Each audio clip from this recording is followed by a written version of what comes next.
कल हमने ना, कल का जो लेक्चर था आपने देखा होगा, कल के लेक्चर में मैंने आपको सेट एंड रिलेशन मतलब रिलेशन पूरा कराया था, संबंध पूरा कराया था। उसके बाद मैंने फलन भी चालू कर दिया था।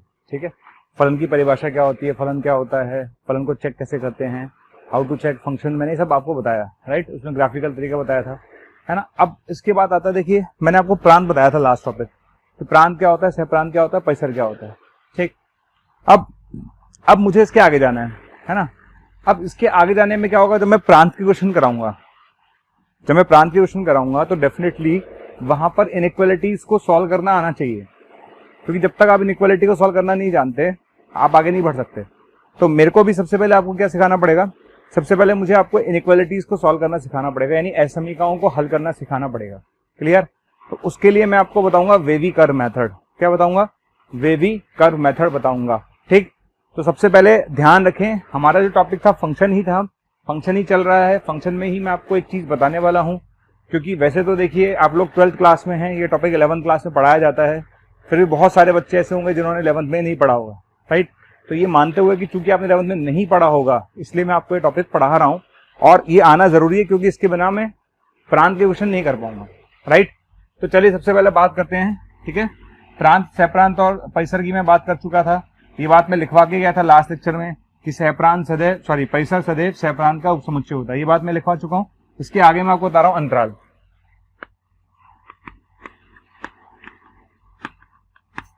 क्या बता रहा हूं, अंतराल। ठीक है, देखिए अंतराल में जो पहला अंतराल आता है वो आता है बंद अंतराल। क्या आता है, बंद अंतराल। इसको बोलते हैं हम क्लोज इंटरवल। क्या बोलते हैं इसको, क्लोज इंटरवल। ये आता है बंद अंतराल। ठीक, अच्छा बंद अंतराल का सिंबल क्या है, बंद अंतराल का सिंबल है ये। अगर आप इस तरह से लिखते हैं ना तो ये बंद अंतराल कहलाता है। ठीक, अगर मैं इस तरह से लिखूंगा तो बंद अंतराल लिखता है, और ये हो गया a, b। देखिए जिसको अंतराल समझ में नहीं आएगा उसको आगे वेवी कर्व मेथड समझ में भी आ जाएगा, तो भी वो गलती करेगा। इसलिए आप सबसे पहले समझिए कि बंद अंतराल क्या होता है। देखिए अब बंद अंतराल इस तरह से लिखा जाता है, अगर हम इस तरह से लिखते हैं इसका मतलब है कि x का जो मान होगा वो a से और b के बीच में होगा, इसमें a और b भी शामिल होंगे। x का मान जो है वो a से b के बीच में होगा, इसमें a और b भी शामिल होंगे। क्लियर। अगर मुझे किनारे वाले बिंदुओं को शामिल करना है, मैं चाहता हूं कि किनारे वाले बिंदुओं को शामिल करूं, तो मुझे क्या लगाना है, बंद अंतराल लगाना है। ठीक है, इसका मतलब मैं आपको समझा देता हूं। जैसे मैंने लिखा 1, 2, इसका मतलब है 1 व 2 के मध्य की सारी संख्याएं, 1 व 2 के मध्य की सारी संख्याएं, 1 व 2 शामिल। ठीक है, 1 व 2 के मध्य की सारी संख्याएं, 1 और 2 शामिल, इसमें 1 और 2 शामिल भी होगा। यानी अगर मैं इसको नंबर लाइन से समझाऊं तो ऐसे समझ लीजिए कि अगर ये 1 है और ये 2 है, अगर ये 1 और ये 2 है, तो 1 से लेकर 2 तक जितने भी नंबर आएंगे सब इसमें शामिल हैं। 1 से लेकर 2 तक जितने भी नंबर आएंगे सब इसमें शामिल है। इसमें ये ध्यान रखिएगा 1 भी शामिल है और 2 भी शामिल है। इसे बोलते हैं बंद अंतराल। दूसरा मेरे पास आता है खुला अंतराल।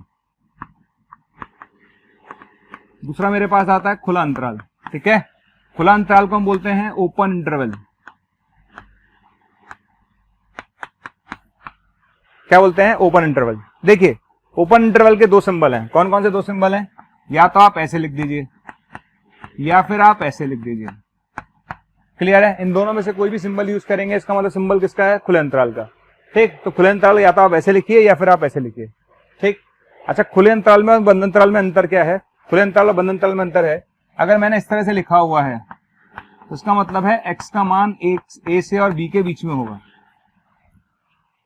अब बच्चे के मन में क्वेश्चन आ रहा है कि सर एक बात बताइए, यहां पर भी आप कह रहे थे कि x का मान a से b के बीच में होगा, लेकिन भैया इसमें a और b शामिल है, लेकिन यहां पर क्या होगा, x का मान a से b के बीच में होगा लेकिन a और b शामिल नहीं होंगे।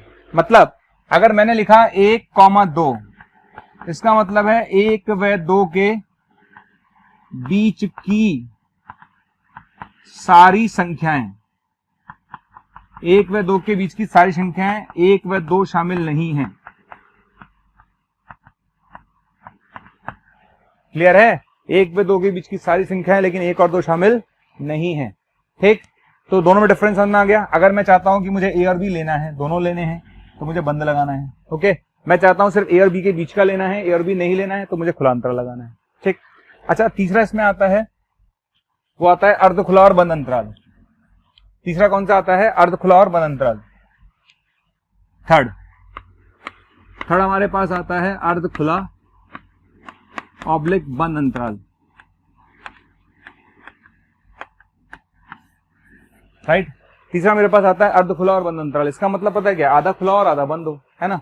आधा खुला और आधा बंद हो तो जहां बंद होगा वो चीज शामिल होगी, जहां खुला होगा वो चीज शामिल नहीं होगी। यानी अगर मैं इस तरह से लिख देता हूं ए कॉमा बी, ओके, ये दिख रहा होगा बंद है, ये दिख रहा होगा खुला है, राइट।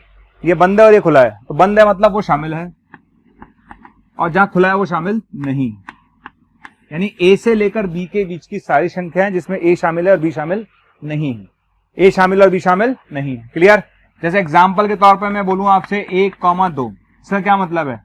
1 व 2 के बीच की सारी संख्याएं, 1 व 2 के बीच की सारी संख्याएं, एक शामिल है और 2 शामिल नहीं है, एक शामिल है और 2 शामिल नहीं है। क्लियर? तो इसका मतलब ये होता है कि 1 व 2 के बीच की सारी संख्या, इसमें एक शामिल है और 2 शामिल नहीं है, राइट। इसे बोलते हैं अर्धखुला और बंद अंतराल। बॉस इसको इस तरह से भी लिख सकते थे। इसी चीज को अगर आप लिखना चाहें, नहीं दूसरा एग्जांपल लेना चाहें हम, तो इस तरह से लिख सकते हैं ये, ओके। इसका क्या मतलब है? इसमें एक शामिल नहीं है, 2 शामिल है। इसका मतलब क्या है? इसका मतलब है इसमें एक शामिल नहीं है और 2 शामिल है। ठीक है, तो आपको समझ में आ गया होगा। बंद का मतलब मुझे किनारे वाले लेने हैं तो बंद लगाऊं, किनारे वाले नहीं लेने हैं तो खुला लगाऊं, एक लेना है एक नहीं लेना है तो अर्धखुला और बंद लगाओ। ठीक है, आप चाहते हो कि मुझे एक ही लेना है एक नहीं लेना है तो अर्धखुला और बंद लगाओ, राइट। तो इस तरह से अपन बात कर सकते हैं अर्धखुला और बंद अंतराल। आगे बढ़ते हैं नेक्स्ट। इसमें कुछ बातें और ध्यान रखिएगा, वो भी मैं बता देता हूं। पहला पॉइंट, ओके। जब हम लास्ट लेक्चर में प्राकृत संख्या लिख रहे थे तो आपने देखा होगा प्राकृत संख्याओं के अंदर मैंने ना करली ब्रैकेट यूज किया था, मंझला ब्रैकेट यूज किया था। अब आपके मन में आना चाहिए यार, ये मंझले ब्रैकेट का क्या मतलब है? मंझले ब्रैकेट का मतलब होता है ओनली, केवल और केवल वही नंबर आएगा। तो जैसे मैंने मान लेते हैं ये लिखा ए, इसका मतलब है ओनली ए, केवल और केवल ए। ठीक है, मैंने लिखा मंझले ब्रैकेट के अंदर ए और बी, इसका मतलब है ओनली ए एंड बी। यहाँ बीच का कोई चक्कर नहीं है, यहाँ बीच का कोई चक्कर नहीं। तो करली ब्रैकेट का मतलब होता है केवल और केवल। जब हम प्राकृत संख्याओं में करली लगा रहे थे तो केवल 1, केवल 2, केवल 3, केवल 4, केवल 5 ऐसे आ रहा था, बीच के नंबर नहीं आ रहे थे, राइट। तो अगर आपको सिर्फ 2-3 नंबर चाहिए, 4 नंबर ही चाहिए, 5 नंबर ही चाहिए, 6 ही नंबर चाहिए, तो आप फिर करली का यूज करिए। क्लियर है? ये ध्यान रखिएगा। दूसरी बात आप ये ध्यान रखें कि माइनस अनंत पर कभी भी आप बंद अंतराल ना लगाएं, माइनस अनंत पर कभी भी आप बंद अंतराल ना लगाएं, माइनस अनंत पर आप कभी बंद अंतराल ना लगाएं। ओके, अगर आप ऐसे लिखते हैं सारे गलत है। आप हमेशा ध्यान रखिए माइनस अनंत और अनंत पर हमेशा खुला अंतराल आएगा। अच्छा, क्यों आएगा? क्योंकि हम ये बात पहले लेक्चर में बोल चुके हैं कि माइनस अनंत और अनंत कोई नंबर नहीं है। ओके, माइनस अनंत और अनंत कोई नंबर नहीं है, ये केवल संख्या मात्र है, मतलब ये कल्पना मात्र है, ये सिर्फ कल्पना है। हम एक बोल देते हैं कि नंबर बहुत बड़ा है, चल भाई अनंत बोल दे। क्लियर? तो ध्यान रखें माइनस अनंत पर और प्लस अनंत पर कभी भी बंद अंतराल नहीं आएगा। रिप्रेजेंटेशन का तरीका जो है वो ये वाला सही है जो मैंने आपको बताया है। ठीक, चलिए अब बात आती है किस तरह से हम असमीकाओं को हल करेंगे। तो हम बात करते हैं असमीकाओं को हल करने की।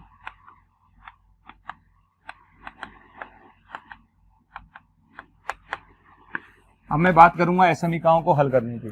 ठीक, असमीकाओं को हल करने के लिए जो हम मेथड यूज करते हैं उसे हम बोलते हैं वेवी कर्व मेथड।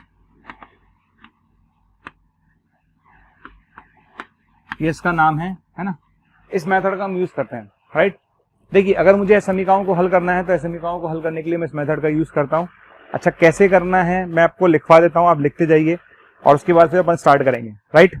देखिए, अभी आप सोचना मत, जो मैं लिखवा रहा हूं वो लिखते जाइए। जब मैं आपको बोलूंगा कि भैया कैसे समझना है, जब समझने वाली बात आएगी तब आप उन पॉइंट्स को समझिएगा। पहले लिख लीजिए आप। सबसे पहले लिखिए स्टेप नंबर फर्स्ट। सबसे पहले लिखिए स्टेप नंबर फर्स्ट। सबसे पहले दी गई असमीका के गुणनखंड करेंगे। सबसे पहले दी गई असमीका के गुणनखंड करेंगे तथा x के गुणांक को धनात्मक बनाएंगे। सबसे पहले दी गई असमीका के गुणनखंड करेंगे तथा x के गुणांक को धनात्मक बनाएंगे। सबसे पहले दी गई असमीका के गुणनखंड करेंगे तथा x के गुणांक को धनात्मक बनाएंगे। लिख लिया सबने? x के गुणांक को धनात्मक बनाएंगे। Step number 2। स्टेप नंबर 2, उसके बाद उसके बाद केवल विषम घात वाले गुणनखंडों को, उसके बाद जिन गुणनखंडों की घात विषम है उनको शून्य के बराबर रखकर, उसके बाद जिन गुणनखंडों की घात विषम है उनको शून्य के बराबर रखकर x का मान ज्ञात करेंगे। उसके बाद जिन गुणनखंडों की घात विषम है उसको शून्य के बराबर रखकर x का मान ज्ञात करेंगे। क्लियर? उसके बाद जिन गुणनखंडों की घात विषम है उसको शून्य के बराबर रखकर x का मान ज्ञात करेंगे। स्टेप नंबर थर्ड, सभी प्राप्त x के मानों को बढ़ते हुए क्रम में अरेंज करेंगे। सभी प्राप्त x के मानों को बढ़ते हुए क्रम में अरेंज करेंगे। सभी प्राप्त x के मानों को बढ़ते हुए क्रम में अरेंज करेंगे। क्लियर? सभी प्राप्त मानों को x बढ़ते हुए क्रम में अरेंज करेंगे। चौथा, उसके बाद दी गई असमीका के अनुसार, चौथा, दी गई असमीका के अनुसार अंतराल का चयन करेंगे। दी गई असमीका के अनुसार अंतराल का चयन करेंगे। ठीक है? दी गई असमीका के अनुसार अंतराल का चयन करेंगे। इसमें एक छोटा सा पॉइंट और लिख लीजिए, पांचवा, यदि किसी बिंदु पर हर शून्य हो जाता है, यदि किसी बिंदु पर हर शून्य हो जाता है तो उस बिंदु को शामिल ना करें। यदि किसी बिंदु पर हर शून्य हो जाता है, हर मतलब डिनोमिनेटर, नीचे वाली टर्म जो है, अगर हर शून्य हो जाता है तो उसको आंसर में शामिल ना करें। ठीक? ओके, चलिए ये पॉइंट मैंने लिखवा दिए हैं। जब आप ये सीख जाएंगे तो आपको इन पॉइंट्स की जरूरत नहीं है, आप खुद परफेक्ट हो जाएंगे। एक बार आज स्टार्टिंग में बच्चे को लगता है कि मुझे लिखवा दिया जाए, इसलिए मैंने लिखवा दिया। ठीक है, तो स्टार्ट करते हैं क्वेश्चन कैसे करेंगे। तो आज मैं बात कर रहा हूँ वेवी कर्व मेथड की। किसकी बात करूंगा? वेवी कर्व मेथड की। तो देखिए सबसे पहला क्वेश्चन मेरे पास, पहला क्वेश्चन आता है x² - 1 > 0 आ गया। अब इस क्वेश्चन को सॉल्व करना है। अब इस क्वेश्चन को सॉल्व कैसे करूंगा? देखिए सबसे पहली जो स्टेप है, हमारी पहली स्टेप थी कि जो भी एक्सप्रेशन मुझे दे रखा है उसके गुणनखंड करेंगे। स्टेप नंबर 1, सबसे पहले मैं इसके गुणनखंड करूंगा। सबसे पहले मैं इसके गुणनखंड करूंगा। राइट? सबसे पहले मैं इसके क्या करूंगा? गुणनखंड करूंगा। गुणनखंड कर लिया। गुणनखंड करने के बाद मैं ये देखूंगा कि यार x का गुणांक पॉजिटिव है कि नहीं है। मैं ये देखूंगा कि x का गुणांक पॉजिटिव है कि नहीं है। तो यहां पर x का गुणांक 1 है, पॉजिटिव है। यहां पर x का गुणांक 1 है, पॉजिटिव है। क्लियर है? तो जब आपने इसके गुणनखंड कर लिए तो उसके बाद देखिए x का गुणांक कैसा है? पॉजिटिव है, हाँ है। x का गुणांक कैसा है? पॉजिटिव है, हाँ है। तो x का गुणांक पॉजिटिव है। राइट? स्टेप नंबर 3, मतलब स्टेप नंबर 2, पहली स्टेप क्लियर है। सबसे पहले गुणनखंड करेंगे, कर लिया। x का गुणांक पॉजिटिव होना चाहिए, हाँ है। उसके बाद क्या करेंगे? जिनकी घातें विषम है, इसकी घात विषम है, इसकी घात विषम है, जिन गुणनखंडों की घातें विषम है उनको 0 कर दीजिए। ठीक? तो जिन गुणनखंडों की घातें विषम है उनको 0 कर दीजिए। तो यहां से x की 2 वैल्यू आ गई। राइट? जिन गुणनखंडों की घातें विषम है उनको 0 कर दीजिए तो x की वैल्यू आ जाएगी। जो भी x की वैल्यू आए उसे बढ़ते हुए क्रम में लिख लीजिए। ओके? जो भी x की वैल्यू आए उसे बढ़ते हुए क्रम में लिख लीजिए। यहां तक लिख लेंगे। यहां तक लिखने के बाद, है ना, आप हमेशा ध्यान रखिए आपको राइट हैंड साइड से स्टार्ट करना है और राइट हैंड साइड में हमेशा प्लस लेना है। आपको क्या लेना है? प्लस। ओके, मैं समझा रहा हूं लॉजिक क्या है। यहां पर आपको प्लस लेना है, यहां पर आपको माइनस लेना है और यहां पर प्लस लेना है। हमेशा प्लस से स्टार्ट करें।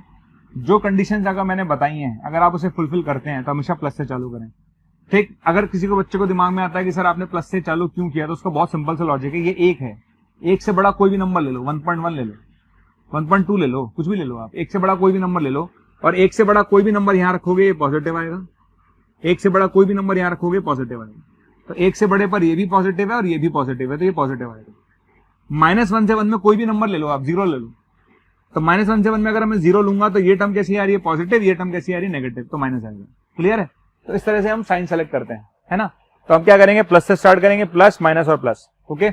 इसके बाद आपको क्या चाहिए? अब आपको ये देखना है कि आपको रिक्वायर्ड क्या है। तो आप क्वेश्चन पे गए, आपने देखा यार क्वेश्चन में तो >0 आ रहा है। क्या आ रहा है? >0 आ रहा है। अगर >0 आ रहा है इसका मतलब क्या सेलेक्ट करना है? प्लस वाला पार्ट। कौन सा वाला पार्ट? प्लस वाला पार्ट। ठीक है? तो >0 आ रहा है इसका मतलब मुझे प्लस वाला पार्ट सेलेक्ट करना है, तो प्लस वाला पार्ट सेलेक्ट कर लीजिए। ये लीजिए, हो गया सेलेक्ट। क्लियर? यहां तक समझ में आ गया सबको मैंने क्या किया? सबसे पहले क्वेश्चन के गुणनखंड करिए, कर लिया। x का गुणांक पॉजिटिव बनाया, अब ऑलरेडी बना हुआ था। जिनकी घातें विषम है उनको 0 कर दीजिए, पॉइंट आ जाएंगे। पॉइंट्स को बढ़ते हुए क्रम में लिख लीजिए, लिख लिया। स्टार्ट प्लस से क्यों करा उसका लॉजिक समझा चुका हूं। यहाँ >0 आ रहा है इसका मतलब प्लस सेलेक्ट करना है, यहाँ <0 आ रहा था माइनस सेलेक्ट करते। क्लियर? अब आंसर लिखेंगे। आंसर लिखते समय सबसे इंपॉर्टेंट बात पता है क्या है? स्टूडेंट को ये समझना चाहिए कि मुझे ओपन इंटरवल यानी खुला अंतराल लगाना है कि बंद अंतराल लगाना है, वो सबसे इंपॉर्टेंट है।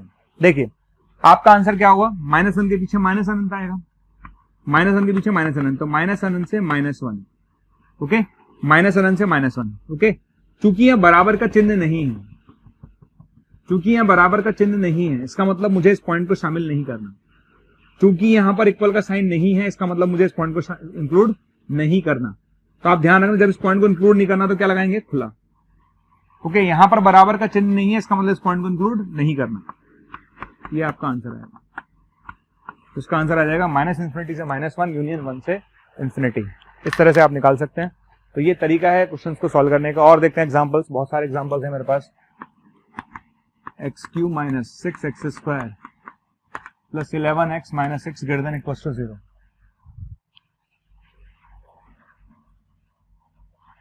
ये आ गया।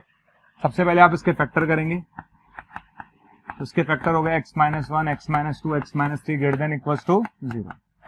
हो गया फैक्टर, ओके। फैक्टर्स करने के बाद देख लीजिए सारे लोग, x का गुणांक पॉजिटिव है, हाँ है, x का गुणांक पॉजिटिव है। उसके बाद देखिए इसकी घात कैसी है, विषम, इसकी घात कैसी है, विषम, इसकी घात कैसी है, विषम। इसको 0 कर दीजिए, तो इसको 0 कर देंगे, इसको 0 कर देंगे और इसको 0 कर देंगे। क्लियर है। तो 3 पॉइंट यहां से मिलेंगे, 1 2 और 3। समझ में आ गया। आपने क्या किया, विषम घात वालों को 0 कर दिया, तो आपने तीनों को 0 कर दिया, 3 पॉइंट मिल गए। स्टार्ट कैसे करना है, प्लस माइनस, प्लस और माइनस। किसी को डाउट हो 3 से बड़ा नंबर लेकर देख लेना, किसी को डाउट हो 2 से 3 के बीच में नंबर लेकर देख लो, आपको जवाब मिल जाएगा। क्लियर है। यहां तक आने के बाद मुझे क्या करना है, मैंने देखा यहाँ >= 0 आ रहा है। >= 0 का मतलब मुझे पॉजिटिव पार्ट सेलेक्ट करना है। कौन सा वाला पार्ट सेलेक्ट करना है, पॉजिटिव। हो गया सेलेक्ट, ठीक। आंसर लिखते समय मैं बार बार बोल रहा हूं, एक ही चीज का ध्यान रखिए, ओपन लगेगा कि क्लोज लगेगा, खुला लगेगा कि बंद लगेगा। क्योंकि यहाँ >= 0 है, बराबर का चिन्ह है, बराबर का चिन्ह है, इसका मतलब दोनों आंसर में आएंगे। तो मेरा आंसर क्या होगा, 1 से लेकर 2 तक और यूनियन 3 से लेकर अनंत तक। ये आपका आंसर आ गया, फाइनल आंसर है। ठीक, इस तरह से आप क्वेश्चन सॉल्व कर सकते हैं। और देखते हैं question. x - 1 2 - x upon x - 3 > 0। आपसे पूछा गया है x क्या होगा।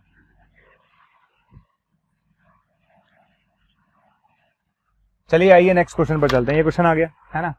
इस क्वेश्चन को सॉल्व करने के लिए सबसे पहले मेरी स्टेप फर्स्ट नंबर की, क्या ये गुणनखंड रूप में है, बिल्कुल है। क्या इसमें x का गुणांक धनात्मक है, क्या इसमें x का गुणांक धनात्मक है। तो आप देखिए वापस, यहां पर आपको दिख रहा होगा कि यहाँ x का गुणांक पॉजिटिव है, यहाँ x का गुणांक पॉजिटिव है, लेकिन यहाँ x का गुणांक नेगेटिव है। पॉजिटिव पॉजिटिव, यहाँ नेगेटिव है। और चूंकि x का गुणांक नेगेटिव है तो इसको किससे मल्टीप्लाई करेंगे, माइनस से। इसको माइनस से मल्टीप्लाई कर देंगे और किसी भी असमीका को माइनस से मल्टीप्लाई करने पर उसका चिन्ह बदल जाता है। ये लिख लीजिए पॉइंट, किसी भी असमीका को माइनस से मल्टीप्लाई करने पर उसका चिन्ह बदल जाता है। तो इसको मैंने माइनस से मल्टीप्लाई कर दिया तो उसका चिन्ह बदल गया। राइट, यहां तक आ गया। श्योर है सारे बच्चे। यहां तक आने के बाद मैंने क्लास में एक स्टेप लिखवाई है कि जो नीचे वाला पॉइंट है, जहां नीचे वाली टर्म 0 होगी वो आंसर में नहीं आएगा। ठीक है, जहां नीचे वाली टर्म 0 होगी वो आंसर में नहीं आएगा। तो आप यहां पे लिख लीजिए x का मान 3 नहीं हो सकता। ओके, यहां लिख लीजिए x का मान 3 नहीं हो सकता। श्योर, लिख लिया। चलिए अब आगे बढ़ते हैं। अब आ जाइए, इसकी घात कैसी है, विषम। इसकी घात कैसी है, विषम। इसकी घात कैसी है, विषम। ठीक, इसकी घात विषम है, इसकी घात विषम है, इसकी घात विषम है। इसको 0 करूंगा 1 मिलेगा, इसको 0 करूंगा 2 मिलेगा, इसको 0 करूंगा 3 मिलेगा। कितने पॉइंट मिलेंगे मुझे, 3। 1 2 और 3, प्लस माइनस प्लस और माइनस। ओके, कौन सा सेलेक्ट करना है, माइनस वाला। कर लिया सेलेक्ट। ओके, अब यहां से आंसर लिखना है तो आंसर क्या लिखेंगे, माइनस अनंत से 1 पर बंद आएगा क्योंकि इक्वल का साइन है, 2 पर बंद आएगा क्योंकि इक्वल का साइन है, लेकिन आंसर में 3 नहीं आ सकता। आंसर में 3 नहीं आ सकता, इसलिए 3 पर खुला अंतराल आएगा, ध्यान रखना। आंसर में 3 नहीं आ सकता, इसलिए 3 पर खुला अंतराल आएगा, ये ध्यान रखना। ये आपका आंसर है। राइट, इस तरह से आप क्वेश्चन कर सकते हैं। और बहुत सारे क्वेश्चन हमारे पास हैं। और देखिए आप, x - 1 x - 2 का क्यूब, x - 3 की पावर 5, x - 4 की पावर 7 अपॉन x - 5 की पावर 6 > 0। तो x क्या होगा। आ गया क्वेश्चन। ठीक है, ये मेरा क्वेश्चन है x-1 x-2 का क्यूब x-3 की पावर 5 x-4 की पावर 7 x-5 की power 6 greater than equal to 0। इस क्वेश्चन को अच्छे से समझ लीजिएगा, थोड़ा अच्छा है, थोड़ा बड़ा हो गया क्वेश्चन। देखिए मेरा ये मानना है कि जिसको गाड़ी चलाना आता है ना, तो किसी भी रोड पर कैसे भी ट्रैक पर गाड़ी चला सकता है अगर आपको गाड़ी चलाना आता है। अगर आपके कॉन्सेप्ट अच्छे हैं तो क्वेश्चन कितना भी टफ हो उससे कोई फर्क नहीं पड़ता। भाई अगर मेरे को पता है ना कि गाड़ी चलाना आता है, गाड़ी में क्या होता है मुझे सारी चीजें पता है, तो फिर क्या दिक्कत आ रही है। तो क्वेश्चन बड़ा हो या छोटा मुझे लगता है कोई फर्क नहीं पड़ता, राइट। सबसे पहले इस क्वेश्चन को देखिए, क्या ये क्वेश्चन फैक्टर फॉर्म में है? बिल्कुल है। क्या x का गुणांक नेगेटिव है? नहीं है, सब जगह x का गुणांक पॉजिटिव है। यहाँ पॉजिटिव है, यहाँ पॉजिटिव है, सब जगह पॉजिटिव है। यहाँ पर ये लिख लीजिएगा x का मान 5 नहीं हो सकता। ओके, x का मान क्या नहीं हो सकता? 5 नहीं हो सकता, क्योंकि बटे में है, जो चीज अपॉन में है वो आंसर में नहीं आएगी। चलिए, उसके बाद मैंने बोला था केवल विषम वालों को जीरो करना, केवल विषम वालों को जीरो करना। तो इसको जीरो करेंगे तो यहाँ से 1 मिलेगा, इसको जीरो करेंगे 2 मिलेगा, इसको जीरो करेंगे 3 मिलेगा, इसको जीरो करेंगे 4 मिलेगा। इसको मत लेना, समघात वाले को लेना नहीं है। ओके, मैं लॉजिक समझाऊंगा अभी क्यों। तो 4 पॉइंट मिलेंगे मुझे, 1 2 3 4, 1 2 3 और 4। ओके, स्टार्ट कहां से करेंगे? प्लस माइनस प्लस माइनस और प्लस। यहां तक कोई तकलीफ? मेरे ख्याल से किसी बच्चे को तकलीफ नहीं है, राइट है। यहां से मुझे 4 पॉइंट मिले, 4 विषम घात वालों को जीरो किया मैंने, विषम घात वाले जीरो को करके मेरे को 4 पॉइंट मिले। मैं भी आपको इस बात का जवाब दूंगा कि मैंने पॉइंट क्यों नहीं लिया। ओके, अच्छा बात आती है आंसर की। क्या चाहिए? Greater than equal to 0। क्या चाहिए? Greater than equal to 0। तो मुझे पॉजिटिव वाला पार्ट सेलेक्ट करना है, यस। मुझे पॉजिटिव वाला पार्ट सेलेक्ट करना है, यस। कर लिया सेलेक्ट। अब बताओ आंसर क्या होगा? माइनस अनंत से लेकर 1 तक आएगा। बिल्कुल ठीक है, बराबर का चिन्ह है इसलिए क्लोज, 2 पर क्लोज, 3 पर क्लोज, यस। यूनियन 4 से अनंत आ गया। क्या मैंने इसमें कोई गड़बड़ कर दी क्या? बिल्कुल कर दी सर। कैसे गड़बड़ कर दी? अरे कर दी ना यार, आंसर में 5 नहीं आ सकता भाई। आपने लिख दिया 4 से अनंत, अब 4 से अनंत में तो 5 आता है ना, 5 को क्या करेंगे? हटा देंगे। या तो आप ऐसे लिखिए या फिर इसको ऐसे लिखिए, माइनस अनंत से लेकर 1 तक, 2 से लेकर 3 तक, यूनियन 4 से लेकर 5 तक और 5 से लेकर अनंत तक।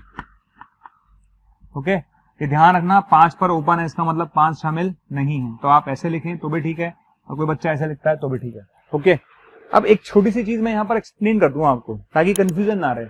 किसी बच्चे के मन में बहुत सारे क्वेश्चन आ रहे होंगे कि सर ये क्या कर दिया आपने, सर आपने 1 बनाया, सर आपने 2 बनाया, आपने 3 बनाया, आपने 4 बनाया, आपने 5 क्यों नहीं बनाया सर? ओके, तो उसका जवाब दे देता हूं मैं आपको, मैंने 5 क्यों नहीं बनाया।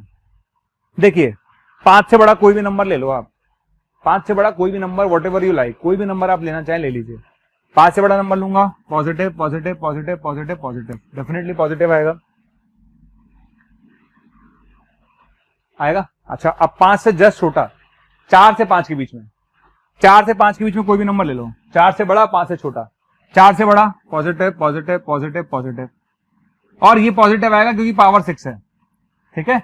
तो कोई फर्क नहीं पड़ा, यानी 5 के दोनों तरफ कोई परिवर्तन नहीं आ रहा, परिवर्तन आ ही नहीं रहा। तो सीधी सी बात है, मैंने यहां क्या किया, मैंने 4 के आगे पूरा प्लस ले लिया, बात तो बराबर है। 4 के आगे प्लस ले लिया, बात बराबर है। यहां पर भी यही हो रहा है, 4 के आगे पूरे के आगे प्लस है, बात बराबर है। बस इसमें 5 शामिल नहीं होगा, वो हमने पहले बोल दिया था। तो कोई बच्चा ऐसे करना चाहे कि सर मुझे तो ऐसे पसंद है, ठीक है, तुझे ऐसे पसंद है तो ऐसे कर ले, बात बराबर है, आंसर पे कोई फर्क नहीं पड़ेगा, right.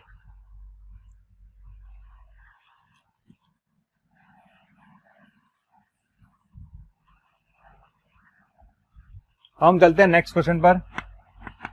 2x minus 1 2x plus 1 upon x minus 1 का square greater than equal to 0। आ गया क्वेश्चन। चलिए वापस चलते हैं, स्टार्ट करते हैं। सबसे पहले बताइए x का गुणांक कैसा है? x का गुणांक पॉजिटिव है। x का गुणांक कैसा है? पॉजिटिव है। नीचे कैसा है? पॉजिटिव है। क्लियर है? श्योर। यहां पर लिख लेंगे बड़ा बड़ा x1 नहीं हो सकता, ओके। यहाँ पर लिख लेंगे बड़ा बड़ा x1 नहीं हो सकता। क्यों नहीं हो सकता? समझ में आ गया होगा। चलिए, इसको जीरो करेंगे हाफ, इसको जीरो करेंगे माइनस हाफ, इसको जीरो करेंगे हाफ, इसको जीरो करेंगे माइनस हाफ। तो 2 पॉइंट मिलेंगे आपको, माइनस हाफ और प्लस हाफ, प्लस माइनस और प्लस, राइट। तो इसको जीरो करेंगे माइनस हाफ, इसको जीरो करेंगे प्लस हाफ। मिल गया ये? श्योर है? पक्का? अब कौन सा वाला पार्ट सेलेक्ट करेंगे? प्लस वाला। ये आपका आंसर हो जाएगा। आंसर लिखना आपको आ ही गया होगा। कैसे लिखेंगे? माइनस इन्फिनिटी से माइनस हाफ और यूनियन हाफ से इंफिनिटी एक्सक्लूडिंग 1 को हटाकर। ये आपका आंसर हो गया। क्लियर? मैं फिर बोल रहा हूं, अगर किसी बच्चे के मन में फिर डाउट है कि सर आपने 1 तो लिया ही नहीं, तो बेटा अभी पिछले वाले एग्जांपल में भी समझाया था कि अगर ये -1/2 है बेटा और ये हाफ है, अगर तू 1 को लेगा भी तो 1 के जस्ट आगे लेगा तो भी प्लस ही आएगा और 1 के जस्ट पीछे लेगा तो भी प्लस ही आएगा। ओके, तो कोई फर्क नहीं पड़ेगा आंसर पे। तो कोई बच्चा ऐसे करना चाहे उसमें कोई तकलीफ नहीं है, आपको जैसे अच्छा लगे, क्योंकि देखिए मेरे को इतना समझ में आता है मेरा क्वेश्चन ठीक होना चाहिए, चाहे मैं ऐसे करूं चाहे ऐसे करूं, क्वेश्चन ठीक होने से मतलब है, क्योंकि तरीके दोनों सही।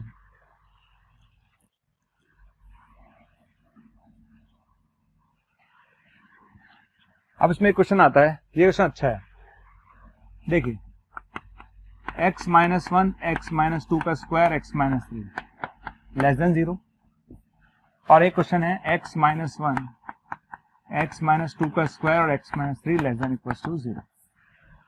आ गया? ये क्वेश्चन पर आप ध्यान दीजिएगा। ओके, इंपॉर्टेंट कर देता हूं, इस पर लिख देता हूं मैं, ध्यान दें, क्योंकि आप गड़बड़ कर जाओगे, है ना। अभी तक तो आपने कोई गड़बड़ की नहीं, लेकिन आप गड़बड़ कर जाओगे अब। चलिए, अब जो टीचर ने सिखाया, यानी जो मैंने सिखाया उसके अकॉर्डिंग चलते हैं।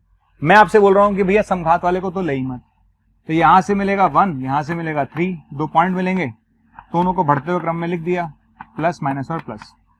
करेक्ट है जो मैंने पढ़ाया। मैंने बोला विषम वाले को ले ले बेटा, ये आंसर आ जाएगा माइनस वाला, तो आंसर आया खुला अंतराल 1 से 3। इधर आ जाओ, इधर वाले में क्या होगा बेटा, 2 पॉइंट मिलेंगे वापस, 1 और 3, प्लस माइनस और प्लस, इसमें आंसर आएगा 1 से लेकर 3 तक बंद अंतराल। इसमें आंसर आया ये वो है जो मैंने आपको सिखाया। अब मैंने सिखाया तो इसमें गड़बड़ हो गई कि इनमें से एक आंसर सही है और एक आंसर गलत है। तो सर आपने सिखाया था, फिर गड़बड़ कैसे हो गई? तो फिर आप ही जिम्मेदार हो उसके। मैं हूं जिम्मेदार, बता रहा हूं ना, तभी तो मैं आगे सिखा रहा हूं कि मुझे पता है कि आप क्या गलती करने वाले हो। तो एक छोटी सी बात आप मेरी ध्यान रखना, सिर्फ मेरी एक छोटी सी बात याद रखना, और बाकी कुछ भी नहीं, बाकी कोई टेंशन नहीं है, कोई प्रॉब्लम नहीं है, किसी भी तरह का क्वेश्चन आ जाए कोई दिक्कत नहीं आने वाली है। बस आप ये ध्यान रखना कि अगर समघात वाला पॉइंट अंश में आ रहा हो, न्यूमरेटर में आ रहा हो, यदि समघात वाला पॉइंट न्यूमरेटर में आ रहा हो, अगर समघात वाला पॉइंट न्यूमरेटर में आ रहा हो, तो केवल और केवल उस पॉइंट को चेक कर लेना कि वो आंसर में आएगा कि नहीं आएगा। यदि समघात वाला पॉइंट अगर अंश में आ रहा हो तो केवल और केवल उस पॉइंट को चेक कर लेना कि वो आंसर में आएगा कि नहीं आएगा। यानी x बराबर 2 को चेक कर ले कि आंसर में आएगा कि नहीं आएगा। तो x बराबर 2 अगर मैं रख दूंगा यहां पर, x बराबर 2 पर क्या बनेगा, 0 लेस देन 0 बन रहा है। x बराबर 2 पर 0 लेस देन 0 बन रहा है, इसका मतलब आंसर में 2 नहीं आएगा। केवल और केवल मेरी इतनी सी बात याद रखना, बाकी कोई टेंशन नहीं है। हाँ, अगर आप दूसरे तरीके से बनाना चाहते हैं तो उसमें मुझे कोई तकलीफ नहीं है, उसमें आपको डायरेक्ट दिख जाएगा। ठीक है, तो आपको क्या करना है, सिर्फ ये ध्यान रखना है कि समघात वाला पॉइंट अगर अंश में आ रहा है तो सिर्फ उसको ये देखना है, उसको लेना है या नहीं लेना आंसर में, बस इतना सा चेक करना है। इधर आ जाइए, यहाँ पर x बराबर 2 क्या होगा, x बराबर 2 इसको संतुष्ट कर रहा है, 0 less than equal to 0 answer में आएगा, आंसर में आएगा। इसका मतलब ये आंसर सही है, ये आंसर सही है। और इस आंसर में आपको क्या करना था, 2 माइनस करना था।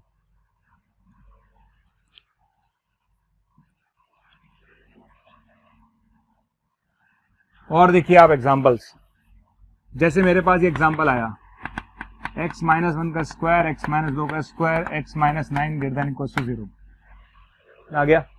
कितने पॉइंट मिलेंगे, ये तो समघात है, लेंगा नहीं, ये समघात है लूंगा नहीं, लेकिन ये वाला लूंगा। एक ही पॉइंट मिलेगा 9, प्लस और माइनस, कौन सा ले लेंगे, प्लस ले लिया। प्लस क्यों ले लिया, अब तो समझ में आ गया होगा, इतनी देर में आपको समझ में आ गया होगा कि ग्रेटर देन इक्वल टू 0 यानी प्लस वाला लेना है। ओके, तो आपका आंसर कितना आया, आपका आंसर आ गया 9 से अनंत आ गया।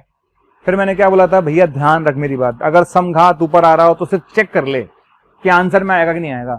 तो आपको ये चेक करना है क्या x बराबर 1 आंसर में आएगा, क्या x बराबर 2 आंसर में आएगा। रख लेते हैं, x बराबर 1 पर, x बराबर 1 पर क्या होगा, 0 ग्रेटर देन इक्वल टू 0 आएगा। x बराबर 2 पर क्या होगा, 0 greater than equal to 0 answer में आएगा।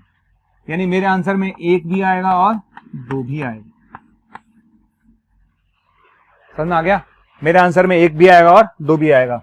और अगर मैं इसी क्वेश्चन को चेंज कर दूं, अगर मैं इसी क्वेश्चन को चेंज कर दूं,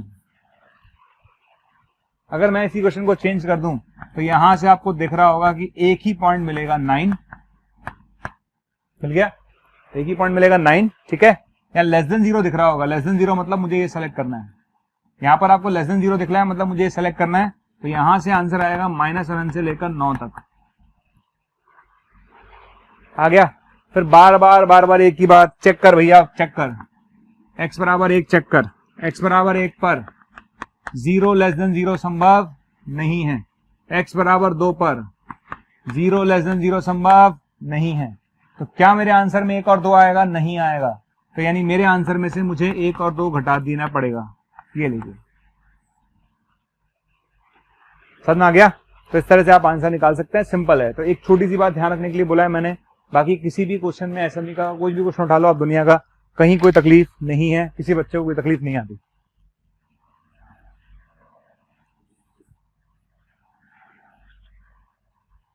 अब हम आगे बढ़ते हैं इसमें, नेक्स्ट इसमें अब चलते हैं केस नंबर 2। इसी में मैं छोटी सी बातें और बताता हूँ, छोटा सा कॉन्सेप्ट और बताऊंगा। जैसे क्वेश्चन आ गया x ग्रेटर देन 1/x और आपसे पूछा गया x निकालो। आ गया क्वेश्चन, आ गया x ग्रेटर देन 1/x और x निकालो। मान के चलो कि अगर मैं क्वेश्चन दूंगा ना, 99% जनता क्या करने वाली है आपको बता देता हूँ। 99% जनता क्या करेगी? 99% जनता इसको लिखेगी और टूट पड़ेगी इस पर, और ये क्या, ये तो मुझे भी आता है, x को x से मल्टीप्लाई करो और भाई साहब सॉल्व करके आंसर निकाल देंगे। बिल्कुल गलत, ऐसा करना अपराध है। और ये क्या कर दिया सर आपने? सही करा है मैंने, ठीक है। अब आप एक नया रूल और सीख रहे हो। मैंने आपको एक रूल और सिखाया था एसएमई का, किसी भी एसएमई का को माइनस से मल्टीप्लाई करने पर चिन्ह बदल जाता है। आज मैं आपको दूसरा रूल सिखाने जा रहा हूं, भैया ढंग से सीख ले, अच्छे से सीख। क्या सिखाने जा रहा हूं कि बेटा ये ध्यान रखना कि जब तक तुझे नहीं पता, जैसे मान लो ये टर्म है, अगर ये टर्म पॉजिटिव है कोई प्रॉब्लम नहीं है, मल्टीप्लाई कर, आराम से कर, कोई तकलीफ नहीं है भाई, पॉजिटिव है ना, मल्टीप्लाई कर। अगर ये टर्म नेगेटिव है, मल्टीप्लाई कर, कोई तकलीफ नहीं है, सिर्फ साइन चेंज हो जाएगा, ठीक है। पॉजिटिव है, मल्टीप्लाई करने में कोई तकलीफ नहीं है, नेगेटिव है, मल्टीप्लाई करने में कोई तकलीफ नहीं है। लेकिन जब तुझे नहीं पता ये टर्म पॉजिटिव है या नेगेटिव है, तो आप मल्टीप्लाई नहीं कर सकते। क्लियर है? किसी भी एसएमई का में आप जब तक डायरेक्ट मल्टीप्लाई नहीं कर सकते जब तक आपको नहीं पता ये टर्म कैसी है। अगर आपको पता है पॉजिटिव है या नेगेटिव है, यू कैन डू इट, पर नहीं पता तो भैया मत कर। फिर क्या करेंगे सर? अरे शिफ्ट करेंगे ना भाई, शिफ्ट करेंगे, अपनी तरफ शिफ्ट करेंगे। तो इस टर्म को अपनी तरफ शिफ्ट कर लेंगे, यानी x minus 1/x greater than 0, shift कर लिया, x square minus 1/x greater than 0, ठीक है। x plus 1 into x minus 1 divide by x greater than 0। आ गया समझ में? श्योर है? मैंने क्या किया, सबसे पहली बात, मुझे नहीं पता कि ये टर्म कैसी है, तो मैं क्या करूंगा, इसको शिफ्ट कर लूंगा। शिफ्ट कर लिया, आ जाएगा। यहां तक आने के बाद अब क्या करेंगे, यहां तक आने के बाद अब मुझे यहां से 3 पॉइंट मिलेंगे। अब तो मैं सिखा चुका हूं ना, आगे कहानी तो मैं सिखा चुका हूं, ठीक। यहां पर लिख लेना x 0 नहीं हो सकता। चलिए कितने पॉइंट मिलेंगे, ये विषम घात है, ये विषम घात है, विषम घात है, 3 पॉइंट मिलेंगे, -1 0 और 1, -1 0 और 1। कौन सा लेंगे, प्लस माइनस, प्लस और माइनस, तो प्लस वाला पार्ट सेलेक्ट कर लीजिए। ओके, कौन सा वाला पार्ट सेलेक्ट करेंगे, प्लस वाला पार्ट सेलेक्ट कर लीजिए। तो आपका आंसर कितना आएगा, आपका आंसर आ जाएगा -1 से लेकर 0 तक और यूनियन 1 से लेकर अनंत तक खुला अंतराल। ये आपका आंसर। क्लियर? तो इस तरह से अपन कर सकते हैं, मुझे लगता नहीं कोई तकलीफ है।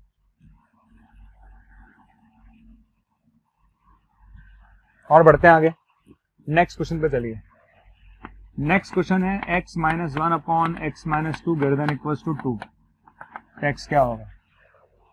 आ गया क्वेश्चन है हमारे पास, x minus 1 upon x minus 2 greater than equals to 2, तो x क्या होगा?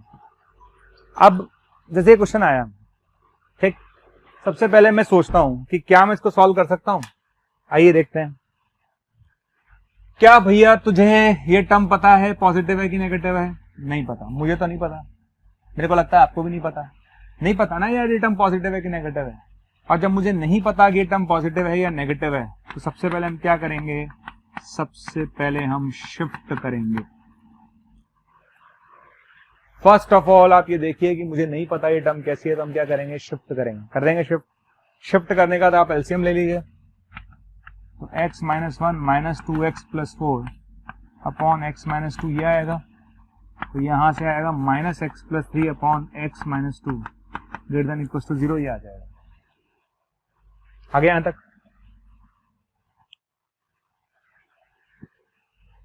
सबसे पहले स्टेप समझ में आने लगी आपको? क्या करेंगे, सबसे पहले आपने एलसीएम इधर ले लिया, एलसीएम ले लिया, ये आ जाएगा। क्लियर है, दिख गया? अच्छा, आपको दिख गया होगा एक्स का गुणांक नेगेटिव है। कैसा है? एक्स का गुणांक नेगेटिव है। अगर एक्स का गुणांक नेगेटिव है तो क्या करेंगे, माइनस से मल्टीप्लाई कर देंगे। किससे? माइनस से। तो इसको हम माइनस से मल्टीप्लाई करेंगे, और माइनस से मल्टीप्लाई करेंगे तो क्या होगा, चिन्ह बदल जाएगा। राइट, इसको किससे मल्टीप्लाई करेंगे? माइनस से। जब आप इसको माइनस से मल्टीप्लाई करेंगे तो चिन्ह बदल जाएगा। क्लियर है? यहां तक आने के बाद आप लिख लीजिए एक्स का मान 2 नहीं हो सकता, क्योंकि बटे में है ना भाई, बटे में तो कैसे होगा, एक्स का मान 2 नहीं हो सकता। कितने पॉइंट मिलेंगे यहां से? 2 मिलेंगे, 2 और 3। प्लस माइनस और प्लस, कौन सा सेलेक्ट करना है? माइनस।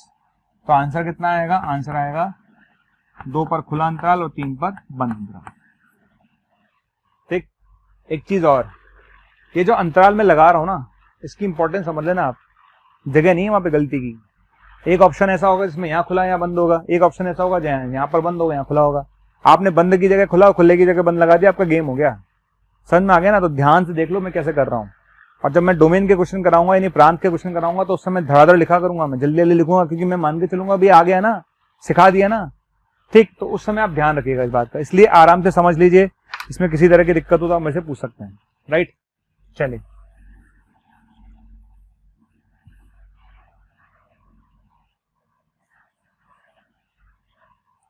इसमें एक क्वेश्चन और लेते हैं। क्वेश्चन हमारे पास 1 माइनस ई की power 1 by x minus 1 greater than 0। आपसे पूछा है एक्स का इंटरवल निकालो। अच्छा क्वेश्चन है, मुझे पसंद है। तो क्वेश्चन आ गया, ओके। अच्छा, अब तक किसी क्वेश्चन में यार ई तो आया नहीं था, अब बच्चे की हालत खराब है। और सर ई आ गया, आपने तो ई वाले क्वेश्चन कराए नहीं, आपने ये आ गया वो आ गया। अरे तो थोड़ा दिमाग लगा दे भाई, पागल क्यों हो रहा है? देख कैसे करेंगे। सबसे पहले इसको ऐसे लिख, सही है, चलेगा? अरे दौड़ेगा भाई, क्या दिक्कत है? आ गया? क्या मैं 1 को ई की पावर 0 लिख दूं?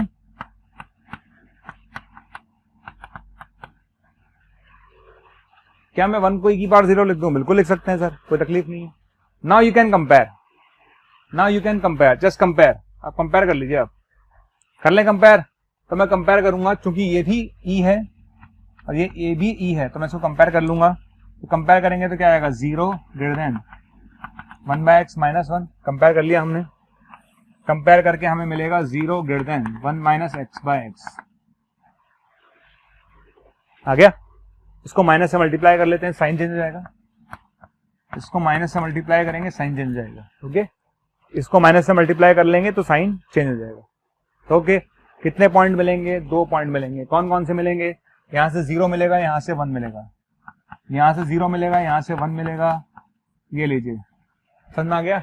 यहां से 0 मिलेगा, यहां से 1 मिलेगा। ग्रेटर देन 0 का मतलब प्लस वाला पार्ट सेलेक्ट करना है। कौन सा वाला पार्ट? प्लस वाला। तो आपका आंसर आ गया माइनस अनंत से 0 यूनियन 1 से लेकर अनंत तक।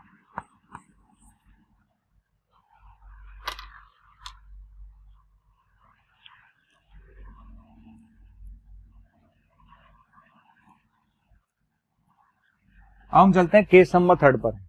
देखिए,